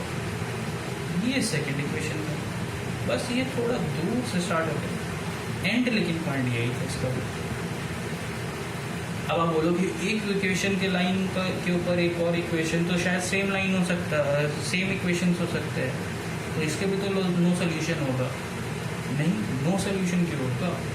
पैरेलल नहीं है ना, दे आर नॉट पैरेलल. ये एक के ऊपर एक है. This they are going on the same line, same direction, same line है, सेम पाथ फॉलो कर रहे हैं. दे आर कोइंसाइडिंग और दे आर ओवरलैपिंग. तुम देख रहे हो, ये है, इसके ऊपर ही मैं एक और बना देता हूँ. तो दिस इज लाइक ओवरलैपिंग ना. ये फर्स्ट इक्वेशन है एंड इसके ऊपर ही सपोज एक सेकंड इक्वेशन, या फिर यही एक लाइन है, इसके ऊपर ही मैं यहाँ से माइनस से आके एक और लाइन कर देता हूँ, एक और इक्वेशन का लाइन बन जाता है ना. ये ओवरलैपिंग हो गया. या फिर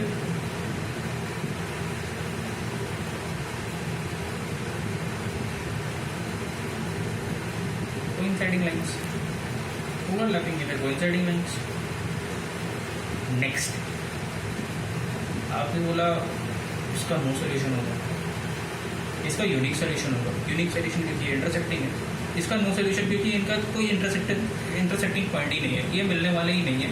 पैरेलल वे में जा रहे हैं, अलग अलग वे में जा रहे हैं, वो ये इनका प्रॉब्लम है. ये अलग अलग वे में भी जा सकते हैं. हो सकता है ये ऐसे जा रहा हो या ऐसे जा रहा हो, एक सेकंड लाइन यहाँ से जा रहा हो. ऐसा नहीं है कि ये भी बहुत ज़्यादा ही पैरेलल है, ये अपना ही वे में जा रहा है, बट इंटरसेक्शन पॉइंट नहीं है इनका ना. और शायद ये ऐसे होगा तो फिर ये थोड़ा और पीछे स्ट्रेच करके ये फिक्स हो जाए, पर ये पॉसिबल नहीं है. फिर पैरेलल लाइंस के लिए फिर पॉसिबल नहीं है. पैरेलल लाइन मतलब ये पैरेलल लाइंस, इनका कोई इंटरसेक्शन पॉइंट नहीं होना चाहिए. That's it. ओवरलैपिंग या फिर कोइंसाइडिंग लाइंस का एक दूसरे को ओवरलैप कर रहे हैं. और जब ओवरलैप कर रहे हैं तो ये भी एक पॉइंट है इनका इंटरसेक्शन का, ये भी एक पॉइंट है, ये भी एक पॉइंट है, ये भी एक पॉइंट है, ये भी एक पॉइंट है. अरे बहुत सारे पॉइंट है इनके. दैट्स वाई इनफाइनाइट सोल्यूशन हो जाता है यहाँ पे. Infinite solutions. मैं इसको करके भी दिखाऊंगा एक प्रॉब्लम के साथ, प्रूफ करके दिखाऊंगा. Very easy. जस्ट एक बार इसको कॉपी कर लो, मतलब एक याद रहता है. इससे लिखने से हमेशा चीज़ याद रहती है, नहीं लिखने से भूल जाओ, लिखने से हमेशा याद रहेगी. एक बार जस्ट उसको एक बार कॉपी कर लो.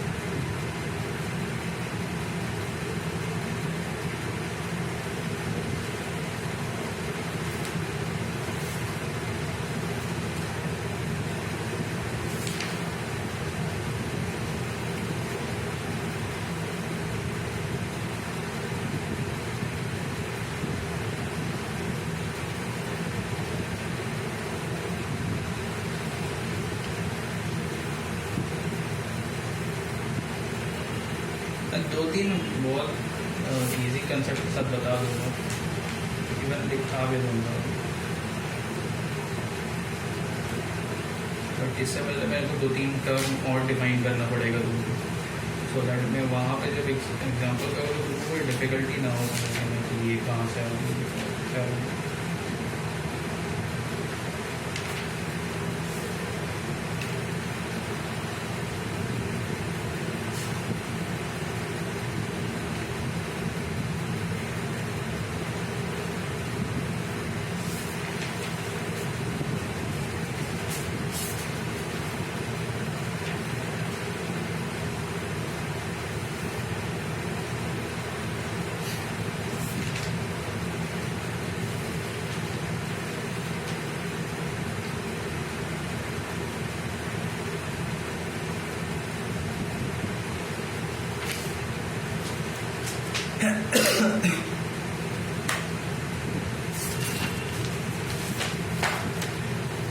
टेंशन मतलब अगर इनकेस कॉपी नहीं हो तो PDF फॉर्मेट में आज पक्का प्रोवाइड कर दूँगा, लास्ट डे बोल दिया था, आज पक्का कर दूँगा प्रोवाइड, इनकेस कोई पार्ट छूट जाता है कॉपी करने को।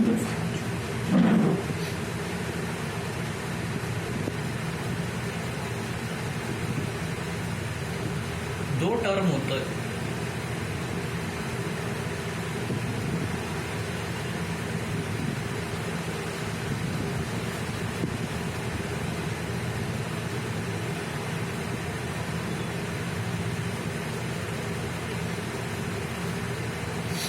consistent inconsistent pair of linear equations, consistent और inconsistent pair of linear equation। inconsistent मतलब क्या हो जाता है, a pair with no solution, a pair of linear equation with no solution। बोलोगे इसका एग्जांपल दे दीजिए, अरे भाई पैरेलल लाइंस, भाई कोई सॉल्यूशन ही नहीं है इनका, इसका तो कोई सॉल्यूशन ही नहीं है पैरेलल लाइंस का, नो सॉल्यूशन। कंसिस्टेंट का क्या हो जाएगा फिर, pair of linear equation which has a solution, which has a solution, which at least has a solution। तो एक सॉल्यूशन मतलब यूनिक सॉल्यूशन भी हो सकता है या फिर इनफाइनाइट सॉल्यूशन भी हो सकता है, इस पे तो कोई रोक टोक नहीं है ना, इस पे तो कोई रोक टोक नहीं है। कंसिस्टेंट मतलब इसके अंदर तुम्हारा जो बाकी का दो टाइप है ये इसमें फॉलो कर सकता है, फॉल कर सकता है, इंटरसेक्टिंग और ओवरलैपिंग, ये दोनों तो इसमें फॉल कर गया, करेक्ट। सो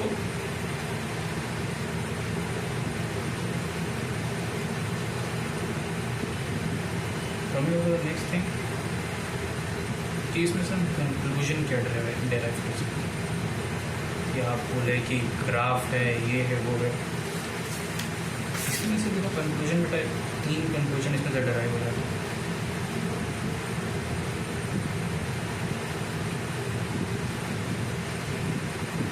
पहला, 3 टाइप्स ऑफ ग्राफ हो सकता है, कंक्लूड कर देता हूँ कि 3 टाइप्स ऑफ ग्राफ कैसे कैसे। The lines may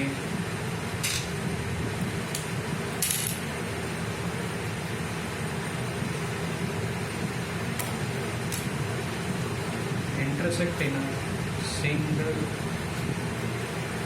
point. In this case,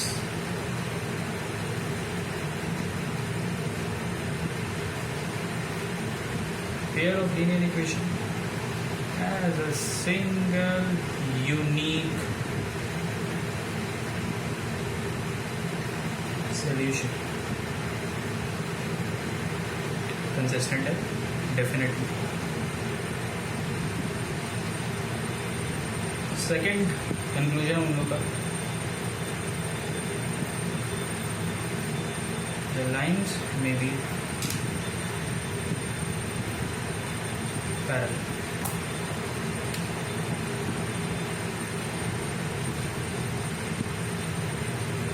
case,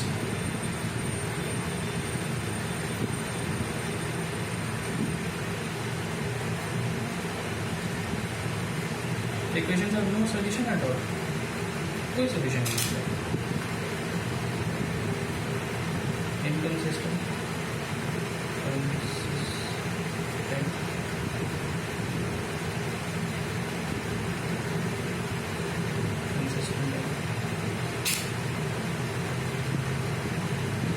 Third,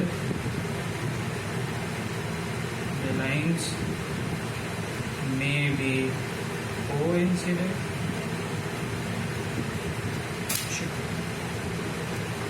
Coincident or overlapping.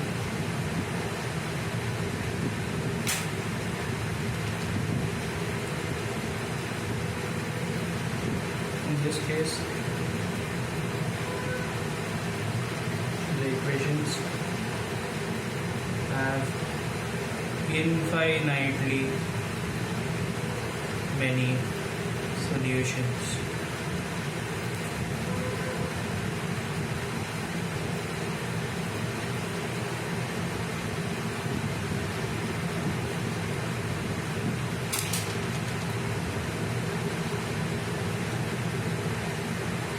Obviously consistent.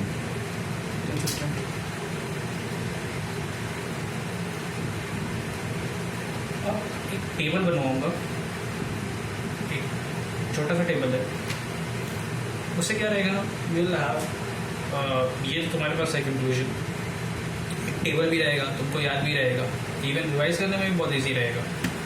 सो वो टेबल बनवा रहा हूँ और उस टेबल के साथ एक और एडिशन, एक छोटा सा और कंसेप्ट समझा दूंगा उस टेबल के अंदर.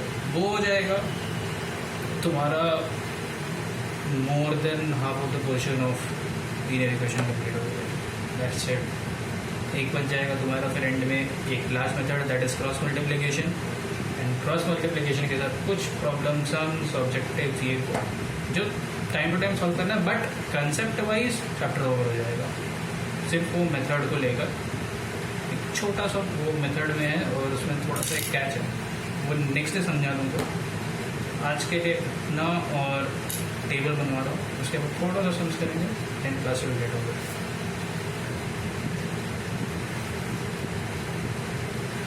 चार्ट बना रहा हूँ, तो वो चार्ट थोड़ा नीटली बनाना. मेरे अंदर नीट वर्क ऐसा भूल के नहीं है कि मैं बहुत नीटली कुछ कर पाता हूँ, तो मैं ऐसे हाफिजली बना रहा हूँ. तुम अपने कॉपी में इसको नीटली बनाना. क्या है, तुमको याद रहेगा इससे, मेरे को तो याद रखना नहीं. ये लिखा A1/A2, B1/B2, C1/C2. ठीक है, ये 3 अलग अलग कॉलम्स हैं. मैं थोड़ा सा डिस्प्रपोर्शनेट बना दिया. तुम इसको थोड़ा सा ऐसे नॉर्मल लो, तो इसको छोटा ही कॉलम रखो, इसमें कुछ है नहीं. Compare the ratios. graphical representation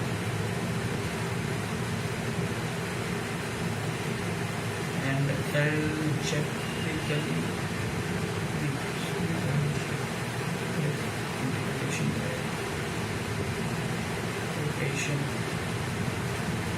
interpretation है. हाँ, algebraic interpretation. कंपेयर करेंगे और उसमें कंपेयर करेंगे ratios A1, A2, B1, B2, C1, C2. अब बोलेंगे A1, A2, B1, B2, C1, C2 क्या है? A1, A2 देखो बेटा, कुछ है नहीं है, कोएफिशिएंट्स है बस. ये कोएफिशिएंट, ये कोएफिशिएंट, ये कोएफिशिएंट, ये कोएफिशिएंट, ये तो कांस्टेंट है ही. C1, C2 बस 2 इक्वेशन है सपोज तुम्हारे पास, उनको ये जनरल फॉर्म में ले आना. ax plus by plus c equal to 0. Just general form में ले आना 2 इक्वेशंस को, एंड जस्ट वहाँ से तुमको A1, A2, B1, B2, C1, C2 मिल जाएगा. और हेंस जब तुमको वो मिल गया, जब तुमको वो मिल जाएगा, तो तुमको बस कंपेयर करना. ये फर्स्ट केस है. A1, A2, when A1, A2 is not equal to B1, B2, वो हमारे पास इंटरसेक्टिंग लाइन्स होता है। प्रूव करूँगा, सब प्रूव करूँगा, थोड़ा सा पेशेंस रखना। और जब इंटरसेक्टिंग लाइन्स होता है नो यूनिक सोल्यूशन होता है हमारे पास, सिंगल सोल्यूशन। सेकेंड पॉइंट, जब A1 A2 equal to B1 B2 equal to C1 C2, मतलब पूरा ही इक्वल है, मतलब पूरा ही इक्वल है। तो बताया हो यार, दो लाइन से बिल्कुल इक्वल है, एक ही पे चल रहे हैं, एक ही नक्शे कदम पे चल रहे हैं, इक्वल है तो एक ही नक्शे कदम पे चलोगे ना। ओवरलैप कर रहे हैं, कोइंसाइड कर रहे हैं, और जब ओवरलैप कर रहे हैं तो फिर इनका इनफाइनाइट सोल्यूशन होना बनता है।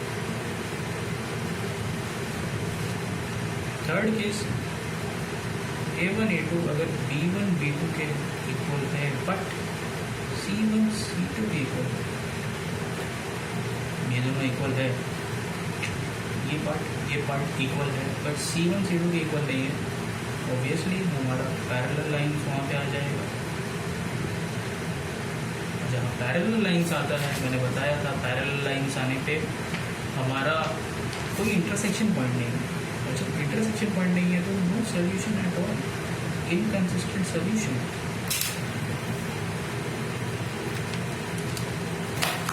तो ये जस्ट एक बार टॉपिकल है, ये हो गया पूरा काम खत्म हो गया, कंसेप्ट का काम खत्म हो गया।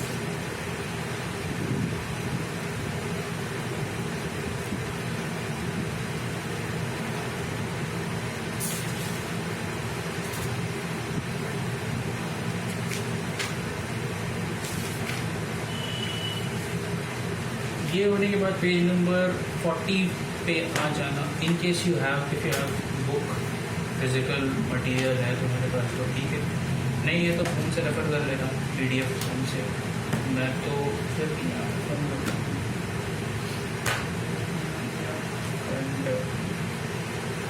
एक एग्जांपल है, जस्ट उसके बेसिस पर मुझे समझाना पड़ेगा किस हिसाब से ये तीनों डिराइव हुए। देखो क्वेश्चन पढ़ना। Akhila went to a fair in a village. अच्छा, ये क्वेश्चन तुम्हारा एकदम फर्स्ट पेज में लिखा हुआ है, मैं फिर भी कॉपी कर चुका हूँ। ये फर्स्ट पेज से और you can simply just jot down this. एक सेकेंड,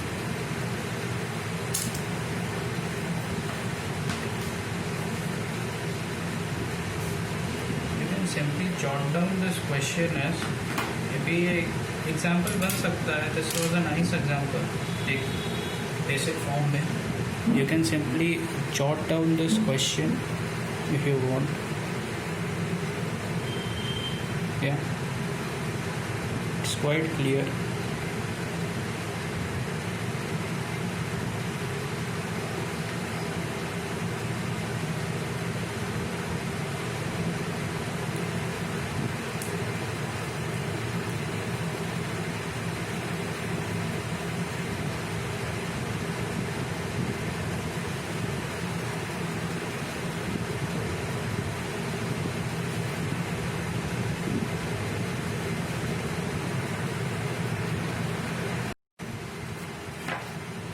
सो आई गेस ये कॉपी हो चुका होगा ये वाला क्वेश्चन। सो एक बार मैं रीड कर देता हूँ ये क्वेश्चन को। Akhila went to the fair in her village. She wanted to enjoy rides on the giant wheel and hoopla. The number of times she played hoopla is half the number of rides she had on the giant wheel. If each ride costs 3 rupees and a game of hoopla costs 4 rupees, how would you find the number of rides she had and how many times she played the hoopla, provided she spent rupees 20? Represent the solution graphically and algebraically. तो इसमें ऐसा नहीं है कुछ। पहला चीज़ ये question में हो जाएगा, डायरेक्ट सोल्यूशन नहीं दिखा रहा हूँ। फर्स्ट फोरमोस्ट थिंग, इस क्वेश्चन का सोल्यूशन ऐसा हो जाएगा कि number of times she played Hoopla.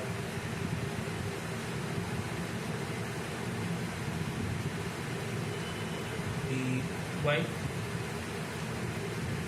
number of times she enjoyed the ride, dx.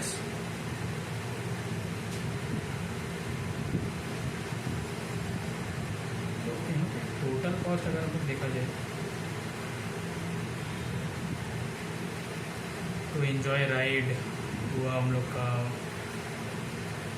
3x, total cost to play Hoopla 4x, and यहाँ पर सिंपली लिखा गया है कि the number of time she played Hoopla is half of the number of rides she had on giant wheel. This makes an equation is like 1 y equal to half x. या this makes one equation. And हम लोग का budget यहाँ पे दिया हुआ है कि इसके पास सिर्फ 20 रुपये का स्पेंड करने के लिए, तो 20 रुपये का यहाँ पे कॉस्ट तो यहाँ पे मेंटेन हो गया ना. कॉस्ट तो हम लोग को मिल गया 3x और 4x. तो दिस मीन्स दैट ये एक फर्स्ट इक्वेशन बन सकता है which can further be simplified into x minus 2y equal to 0. Second equation यहाँ पे हो सकता है कि ये हम लोग फर्स्ट इक्वेशन और सेकेंड इक्वेशन यहाँ पर ये हो सकता है कि क्या ये जो दोनों का कॉस्ट है 4y इक्वल्स 20, ये दोनों का कॉस्ट है. ये दोनों इक्वेशन को अगर हम लोग को ग्राफिकली अगर रिप्रेजेंट करना हो, कैसे करेंगे? ग्राफिकल रिप्रेजेंटेशन अगर हो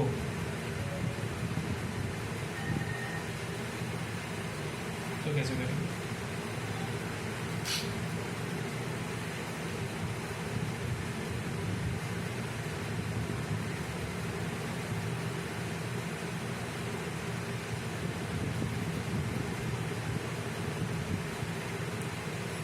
अगर फर्स्ट इक्वेशन का अगर हम लोग बात करें, ये हम लोग का फर्स्ट इक्वेशन का बॉक्स जो कि एक पहला इक्वेशन का लाइन डिराइव करेगा और ये सेकेंड इक्वेशन का बॉक्स है. x का वैल्यू अगर हम लोग 0 लेते हैं, लाइक ये फर्स्ट इक्वेशन का ही बात कर रहा हूँ, तो x का वैल्यू अगर हम लोग 0 लेते हैं तो यहाँ पे सिंपली अगर हम लोग को y का वैल्यू फाइंड करना हो, यहाँ पे हम लोग सिंप्लीफाई कर सकते हैं. यहाँ पे y इक्वल्स टू x/2, तो यहाँ पे y इक्वल्स टू x/2, तो फिर हम लोग का y का वैल्यू भी यहाँ पे 0 हो जाएगा. नेक्स्ट में अगर हम लोग x का वैल्यू 2 लेते हैं, यहाँ पे y का वैल्यू 1 हो जाएगा. और यहाँ पे अगर x का वैल्यू 4 लेते हैं, y का वैल्यू ऑब्वियसली यहाँ पे 2 हो जाएगा.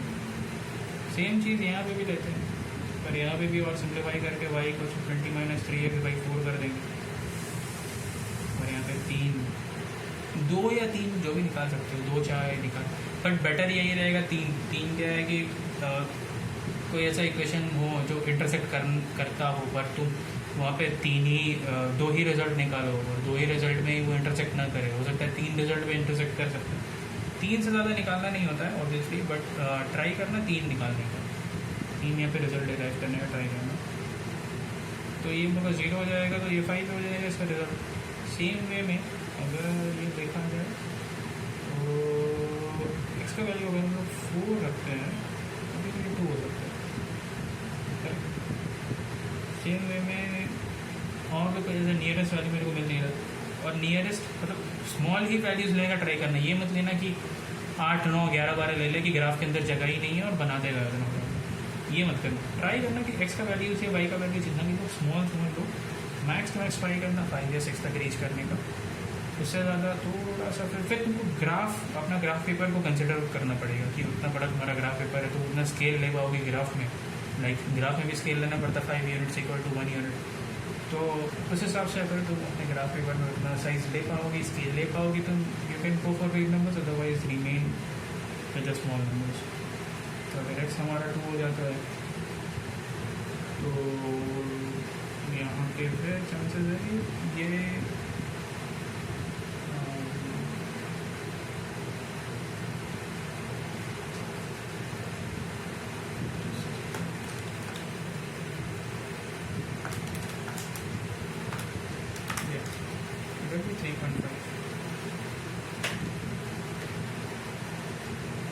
Now coming up to graph paper. Graph paper में क्या होगा, मैं ऑलरेडी प्रिपेयर करके रख चुका हूँ। In case you want practice के लिए you can just prepare it once. There are slight chances कि ऐसा आ जाए ग्राफ बनाने में क्वेश्चन में 2 marks 3 marks very so graph. So ये उसका ग्राफिकल रिप्रेजेंटेशन है, जिसमें फर्स्ट इक्वेशन हम लोग का अगर हम लोग प्लॉट करते हैं लाइक 0 0 लाइक 0 0 2 1 4 2 प्लॉट करते हैं तो ये होगा। एंड सेम अगर हम लोग सेकेंड इक्वेशन को प्लॉट करते हैं 0 5 2 7/2 मतलब 3.5 एंड 4 2। ना there is one common thing, ये जहाँ पे इंटरसेक्ट कर रहा है ये हमारा ये वाला पॉइंट है, ये हमारा इंटरसेक्ट कर रहा है 4.2 अभी जब इंटरसेक्ट कर रहा है तो ये इंटरसेक्टिंग लाइन्स हो गए, इंटरसेक्टिंग लाइन्स हो गए। मैं सारा चीज़ प्रूफ करूँगा। और जब ये इंटरसेक्ट कर रहा है तो हमारे पास एक ही सोल्यूशन होगा ना 4/2, मतलब x का वैल्यू जहाँ पे 4 होगा और y का वैल्यू जहाँ पे 2 होगा, वहीं पे ये दोनों इक्वेशन का सोल्यूशन निकल पाएगा। वरना हमारे पास और कोई ऐसा सोल्यूशन है ही नहीं। तो मैंने ये पार्ट प्रूफ कर दिया है, यूनिक सोल्यूशन है, वन सोल्यूशन है, ये भी प्रूफ कर दिया। पर ये कैसे प्रूफ करेंगे कि a1/a2 is not equal to b1/b2।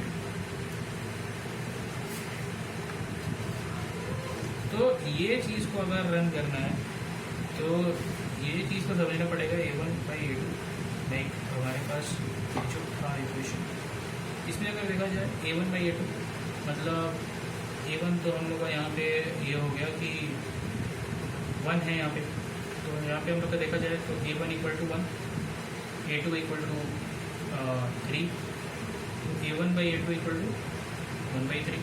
Same way में b1/b2 अगर निकालते हैं तो क्या आता है, b1/b2 अगर निकालते तो -2 आता, डिवाइड/4 आता -½ तो कहाँ से ये इक्वल हो गया 1/3 and -½ this is not equal to. तो ये भी थर्ड पॉइंट भी प्रूव हो गया, इंटरसेक्टिंग लाइन्स अगर तुमको एक वे में फाइंड करना तो इसका एक और वे है कि they are not equal, a1 a2 b1 b2 they are not equal. ठीक है, इसमें कुछ ऐसा कॉम्प्लेक्स है नहीं, तो उसमें कुछ कॉम्प्लेक्सिटी ढूंढने का कोशिश मत करना। They are very simple. जैसे जैसे पॉइंट्स कवर अप करते जाओगे, स्टेप्स जैसे जैसे करते जाओगे, you will get the idea कैसे ऐसे हो रहा है।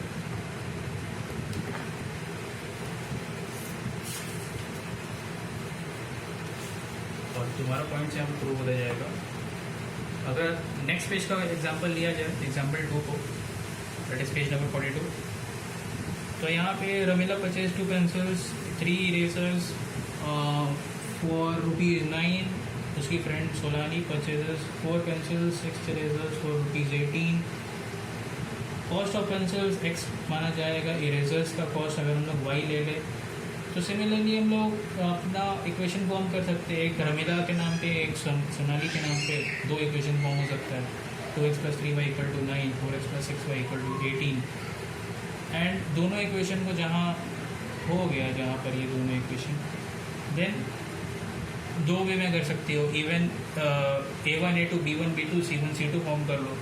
अब ये जब तीनों फॉर्म कर लोगी तो तुमको इक्वल, अच्छा इस पर्टिकुलर सम में जब तुम देखोगे एग्जांपल को, तो जो सेकंड इक्वेशन है 4x + 6y = 18, in case if you divide this by 2, this entire equation by 2, you will gate 2x + 3y = 9। मतलब ये दोनों इक्वेशन सेम है, मतलब फर्स्ट इक्वेशन जो है और अगर सेकंड इक्वेशन को तुम डिवाइड बाय 2 करोगे तो दोनों इक्वेशन वहाँ पर सेम हो जाता है। तो जब सेम है तो ओवरलैप तो करेंगे, इनका लाइंस भी सेम होगा, you can plot it, you can draw there, इनका लाइंस भी सेम होगा। और जब लाइन सेम होगा तो कोइंसाइड भी करेंगे। I show you that lines I have drawn it. यही वाला ये क्वेश्चन है, ये सेकंड वाला एग्जांपल है कि फर्स्ट इक्वेशन तो यहाँ से यहाँ तक है और सेकंड इक्वेशन थोड़ा दूर से स्टार्ट होगा, मतलब वो भी यहीं से ही ऑलमोस्ट होता है, बट उसका जब मैं थर्ड पॉइंट निकाला, थर्ड रिजल्ट निकाला तो वो थोड़ा सा और स्ट्रेच हो गया। इसका भी थर्ड रिजल्ट निकालता तो यही आता, मतलब इस लाइन पे ही आता, शायद यही आता या फिर इस लाइन पे ही आता। ठीक है, अगर इस लाइन पे ही लाई कर रहा है तो ये भी तो इसका रिजल्ट तो इससे मैं किसी वे में तो हो ही सकता। कोइंसाइडिंग वाला पार्ट तो भी प्रूव हो गया कि there can be many infinite solutions, ठीक है। इवन अगर तुम उसके बाद वाला एग्जांपल में जाओगे, एग्जांपल 3 में you can simply see that वहाँ पे 2 पैरेलल लाइंस स्ट्रेच हुआ है। मैं वो वाला एग्जांपल को यहाँ पे स्टडी नहीं करवाने वाला क्योंकि मेरे को 2 ही प्रूव करना था। तीसरा वाला तुमको ऑटोमेटिकली क्लियर हो जाएगा कि वहाँ पे कोई इंटरसेक्टिंग पॉइंट नहीं है। Since there is no intersecting point in the parallel lines, this means that they don't have any solution, कोई इनका सोल्यूशन ही नहीं होती। तो there can be no solution जिससे वो इक्वेशन सॉल्व होता है, ठीक है। सिंपली 3.1 का अगर मैं बात करूँ, 3.1 में भी एक्सरसाइज में भी बहुत ईजी 3 क्वेश्चन, 3-4 क्वेश्चन है। फर्स्ट क्वेश्चन वही एज वाले को लेकर है कि आज 7 साल 7 ईयर्स में इतना है, 7 ईयर्स पहले इतना था, 7 ईयर्स बाद में इतना है। तो ये इक्वेशन ऐसा है तुम रीड करके खुद से कर सकती हो। सेकंड वाला ऑब्वियसली मैं करा चुका हूँ, बैट एंड बॉल का, ये रिपीट क्वेश्चन है, तो ये भी एक हो सकता है। बस ये है कि इसमें तुम ग्राफिकल रिप्रेजेंटेशन एक बार करके खुद से ट्राई कर सकती हो। यू कैन डेराइव द ये जो मैं बोला हूँ ये तीनों तुम डेराइव करके देख सकती हो, इसको खुद से प्रूव करके देख सकते हो खुद से कि किस तरह होता है। अदरवाइज कुछ भी कहीं पे भी डिफिकल्टी लगा तो I am there without any doubt. Third question apple और ग्रेप्स का है। ये हम लोग का क्वान्टिटी दिया हुआ है, कॉस्ट हम लोग अगर मान ले x और y, तो हम लोग यहाँ पर फाइंड कर सकते हैं एप्पल और ग्रेप्स का। फर्स्ट इक्वेशन एप्पल के नाम पे होना चाहिए, सेकंड इक्वेशन ग्रेप्स के नाम पे होना चाहिए। Like first equation shall be 2x + y = 160 and second equation shall be 4x + 2y = 300. Once again, first equation shall be 2x + y = 160 and second equation shall be 4x + 2y = 300. That's it. खुद से एक बार solve करने का try करना, otherwise I will help you. I don't think इसमें कोई problem आने वाला है। ये फर्स्ट एक्सरसाइज इज लाइक बहुत ज़्यादा ईजी, बहुत ज़्यादा easy, but you have some concept, so इसलिए मैं कंसेप्ट वाइज थोड़ा सा क्लियर कर रहा हूँ।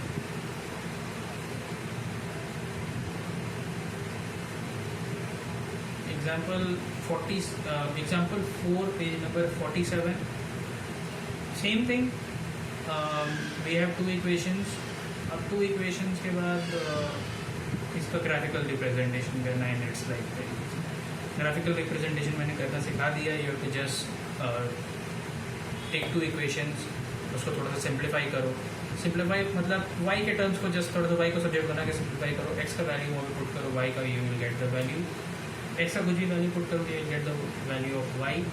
एंड उस क्वेश्चन में भी 6 0 एक सिर्फ एकमात्र ऐसा इंटरसेक्टिंग पॉइंट है वो दोनों इक्वेशन में। And since there is the intersecting point, that's why ये हम लोग का वन यूनिक सोल्यूशन होता है 6 0, जिसके अलावा कोई सोल्यूशन नहीं है। Coming up to example 5 page number 48, ये इट्स लाइक वेरी इजी, तुमको खुद से करना है एक बार। एग्जाम्पल 6 वही चीज़ है, शर्ट पैंट,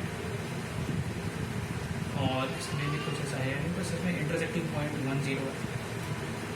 मैं बार बार बोलूँगा ये एग्जाम्पल खुद से क्वेश्चंस देख के सॉल्यूशंस को खुद से छुपा कर करना, बिकॉज इससे ही तुमको एक क्लैरिटी मिलेगा। अदरवाइज जस्ट ऊपर से देखने से मैथ्स नहीं होता। सो खुद से ट्राई करना। मेरे को तो इतना लगता है इस चैप्टर में तुमको कोई प्रॉब्लम नहीं होना चाहिए। आई गेस थोड़ा बहुत शायद ये सब चीज़ में तुमको कहीं ना कहीं डिफिकल्टी आ रहा होगा, बट देन इस चैप्टर में फ्रैंकली स्पीकिंग तुमको कोई प्रॉब्लम नहीं आना चाहिए इसमें। अदरवाइज फिर भी मैं हूँ हेल्प करने के लिए। एंड ये क्वेश्चन तुमको खुद से प्रैक्टिस करना पड़ेगा। The examples, solutions, everything is given, but तुमको देखना नहीं है। पहले खुद से प्रैक्टिस करो। हर एक सम को जो रॉन्ग हो रहा है फर्स्ट टाइम उसको दूसरी बार तीसरी बार ट्राई करो खुद से। नहीं होता है then you see the solution on this and will come up to me, I will make you understand. But then तब तक के लिए खुद से पहले प्रैक्टिस करना है ये सारे सम। तो ये पैंट शर्ट वाला भी सम सेम है। Coming up to exercise 3.2, number 1 is a bit technical नहीं बोल सकते, थोड़ा सा वैसा है, कुछ न्यू टाइप का। You can solve it yourself, but it's very easy, trust me. 2 and 3 it based on the principles. हम लोग का प्रिंसिपल जो 3 प्रिंसिपल्स है A1 A2 B1 B2, तो ये तीनों प्रिंसिपल्स में तुमको सिर्फ जनरल फार्मूला पहले लिखना है। जनरल फार्मूला मतलब AX + BY + C = 0। ये इसके बेसिस पे A1 A2 B1 B2 C1 C2 find करो and just put in these principles. ये तीनों प्रिंसिपल्स पे अप्लाई करो, you will get your answer sure sure. Question number 4 perimeter. भैया इट्स वेरी इजी। पेरीमीटर मतलब पेरीमीटर ऑफ रेक्टेंगल अगर देखा जाए तो 2 × L + B length plus breath. Question के हिसाब से अगर हम लोग देखें लेंथ को अगर L लेते हैं या फिर X लेते हैं, सेम वे में अगर ब्रेथ को B या फिर Y लेते हैं, तो यहाँ पर अगर हम लोग देखें तो सीधा सीधा देखा है कि length is like 4 metre more than the width, so length shall be equal to Y + 4, Y या फिर B कुछ भी बोलो जो ब्रेथ लिए हो +4, तो ये हो जाता है। तो तुम्हारा simply you can put that की half into twice of length plus breadth. Length तुमको पता है Y + 4 होगा क्योंकि ब्रेथ +4 प्लस Y = 36। मैं सोल्यूशन फिर भी एक बार क्लिक करके दे दूंगा, इसका खुद से करके किया हुआ हूँ। I will show you here,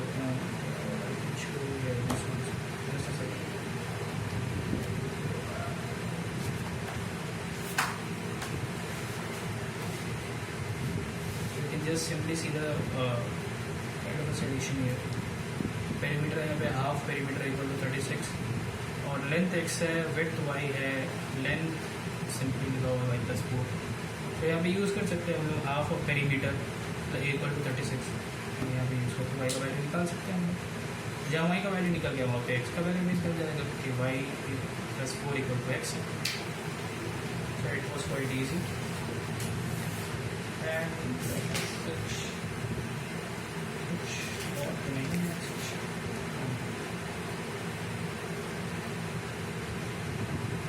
question 6 में भी वही है, फॉर्मूला यूज़ करना है तीनों का। क्वेश्चन 7 में फॉर्मूला मतलब दीज प्रिंसिपल्स यूज़ करना है तुम लोगों को क्वेश्चन 6 में तुमको, एंड 7 में भी कुछ नहीं है, you have to just show the graphical representation. हाँ 7 में I guess the triangle portion है या फिर नहीं, जस्ट देखना पड़ेगा। क्वेश्चन 7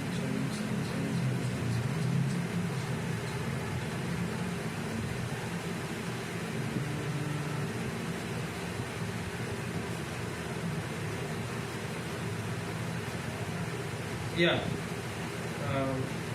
इग्नोर वर्टिसेस निकालना है ट्राइंगल का। So you can simply see that question 7 में किया हुआ।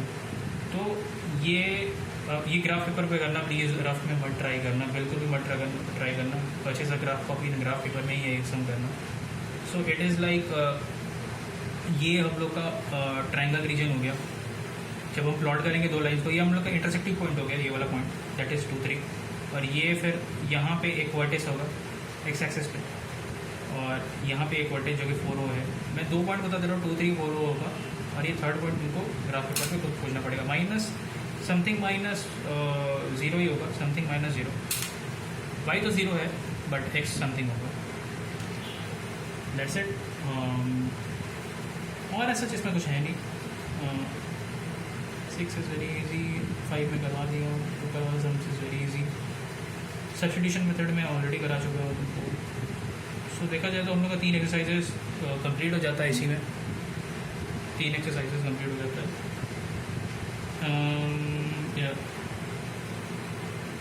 एलिमिनेशन मेथड यहाँ करा चुका हूँ। कुछ पोर्शंस नहीं, कुछ ऑल्टरनेट सम्स एक बार देख लेते हैं। Like from your school copy में कुछ सम देख रहा था,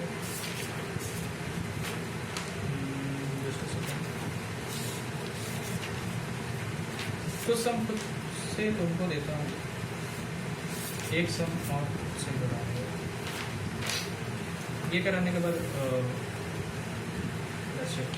नहीं होगा, बता दे रहा हूँ।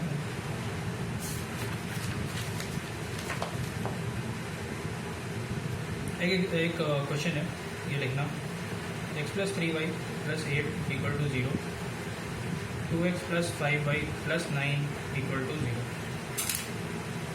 x plus 3y plus 8 equal to 0, 2x plus 5y plus 9 equal to 0. Just a second.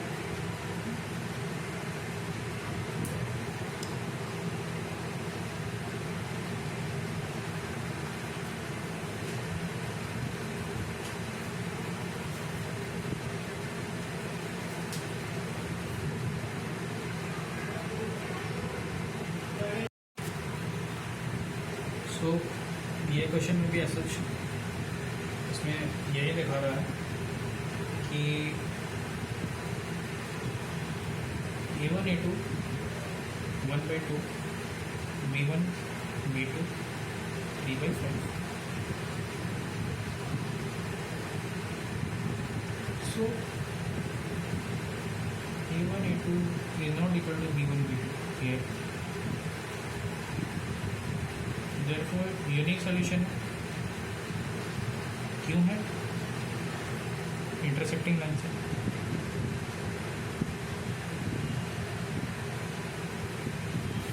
Same way में एक क्वेश्चन खुद से दे रहा हूँ, ट्राई करना.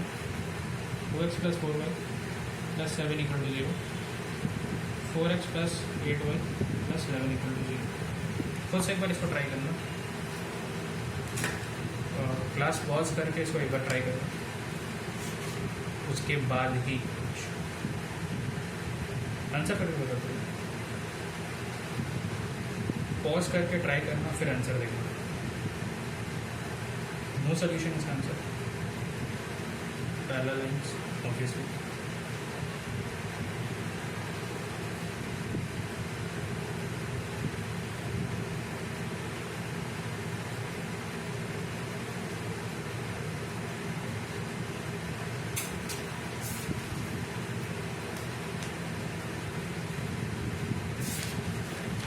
लास्ट 3 क्वेश्चन पेपर कराऊंगा हमारे स्कूल कॉपी से.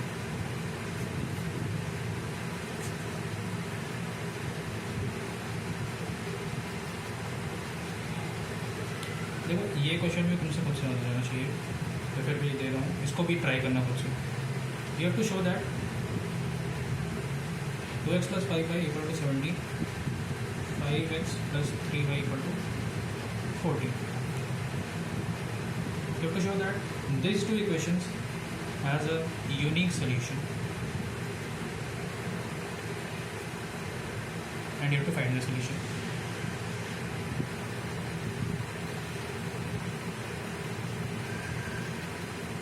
पॉज करना, फिर ये करना. पहले पॉज कर लो, फिर ये करो. और आंसर बता दो. इसका वैल्यू 1, y का वैल्यू 3. पहले पॉज करना, फिर करना. PDF में इसका सॉल्यूशन प्रोवाइड कर दूँगा.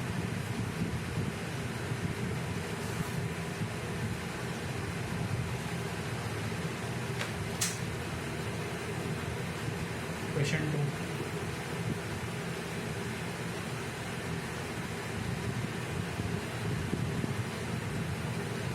ये कौन सा सॉल्व करना है, इसका सॉल्यूशन नहीं प्रोवाइड करूँगा. प्रोवाइड करा दूँगा, इसका सॉल्यूशन प्रोवाइड करा दूँगा, बट पहले खुद से करना.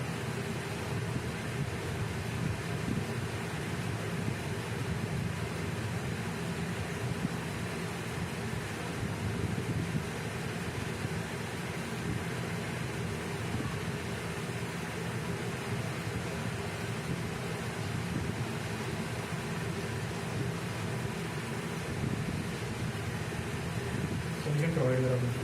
ये कॉपी करता हूँ क्वेश्चन और खुद से करता हूँ.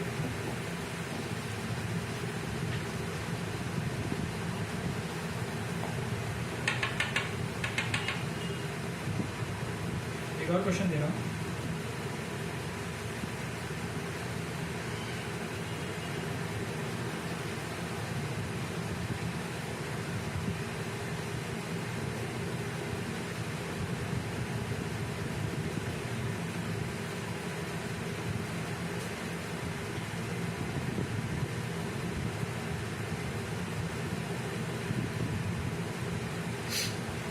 इसका सोल्यूशन नेक्स्ट क्लास में कराऊंगा, बट पहले उनको खुद से करना है. मैं नेक्स्ट क्लास में इसका सोल्यूशन बता दूंगा, कराऊंगा नहीं, पूरा सोल्यूशन बता दूंगा.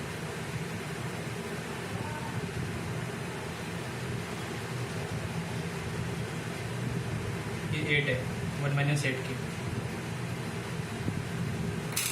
दैट्स इट आज के लिए। इतना पूरा पूरी खुद से करना एंड ट्राई करना कि पूरा पूरी ट्राई करना कि एक्सरसाइज 3.1, 3.2, 3.3, 3.4 कंप्लीट हो जाए। ये पूरा पूरी ट्राई करना। चलो।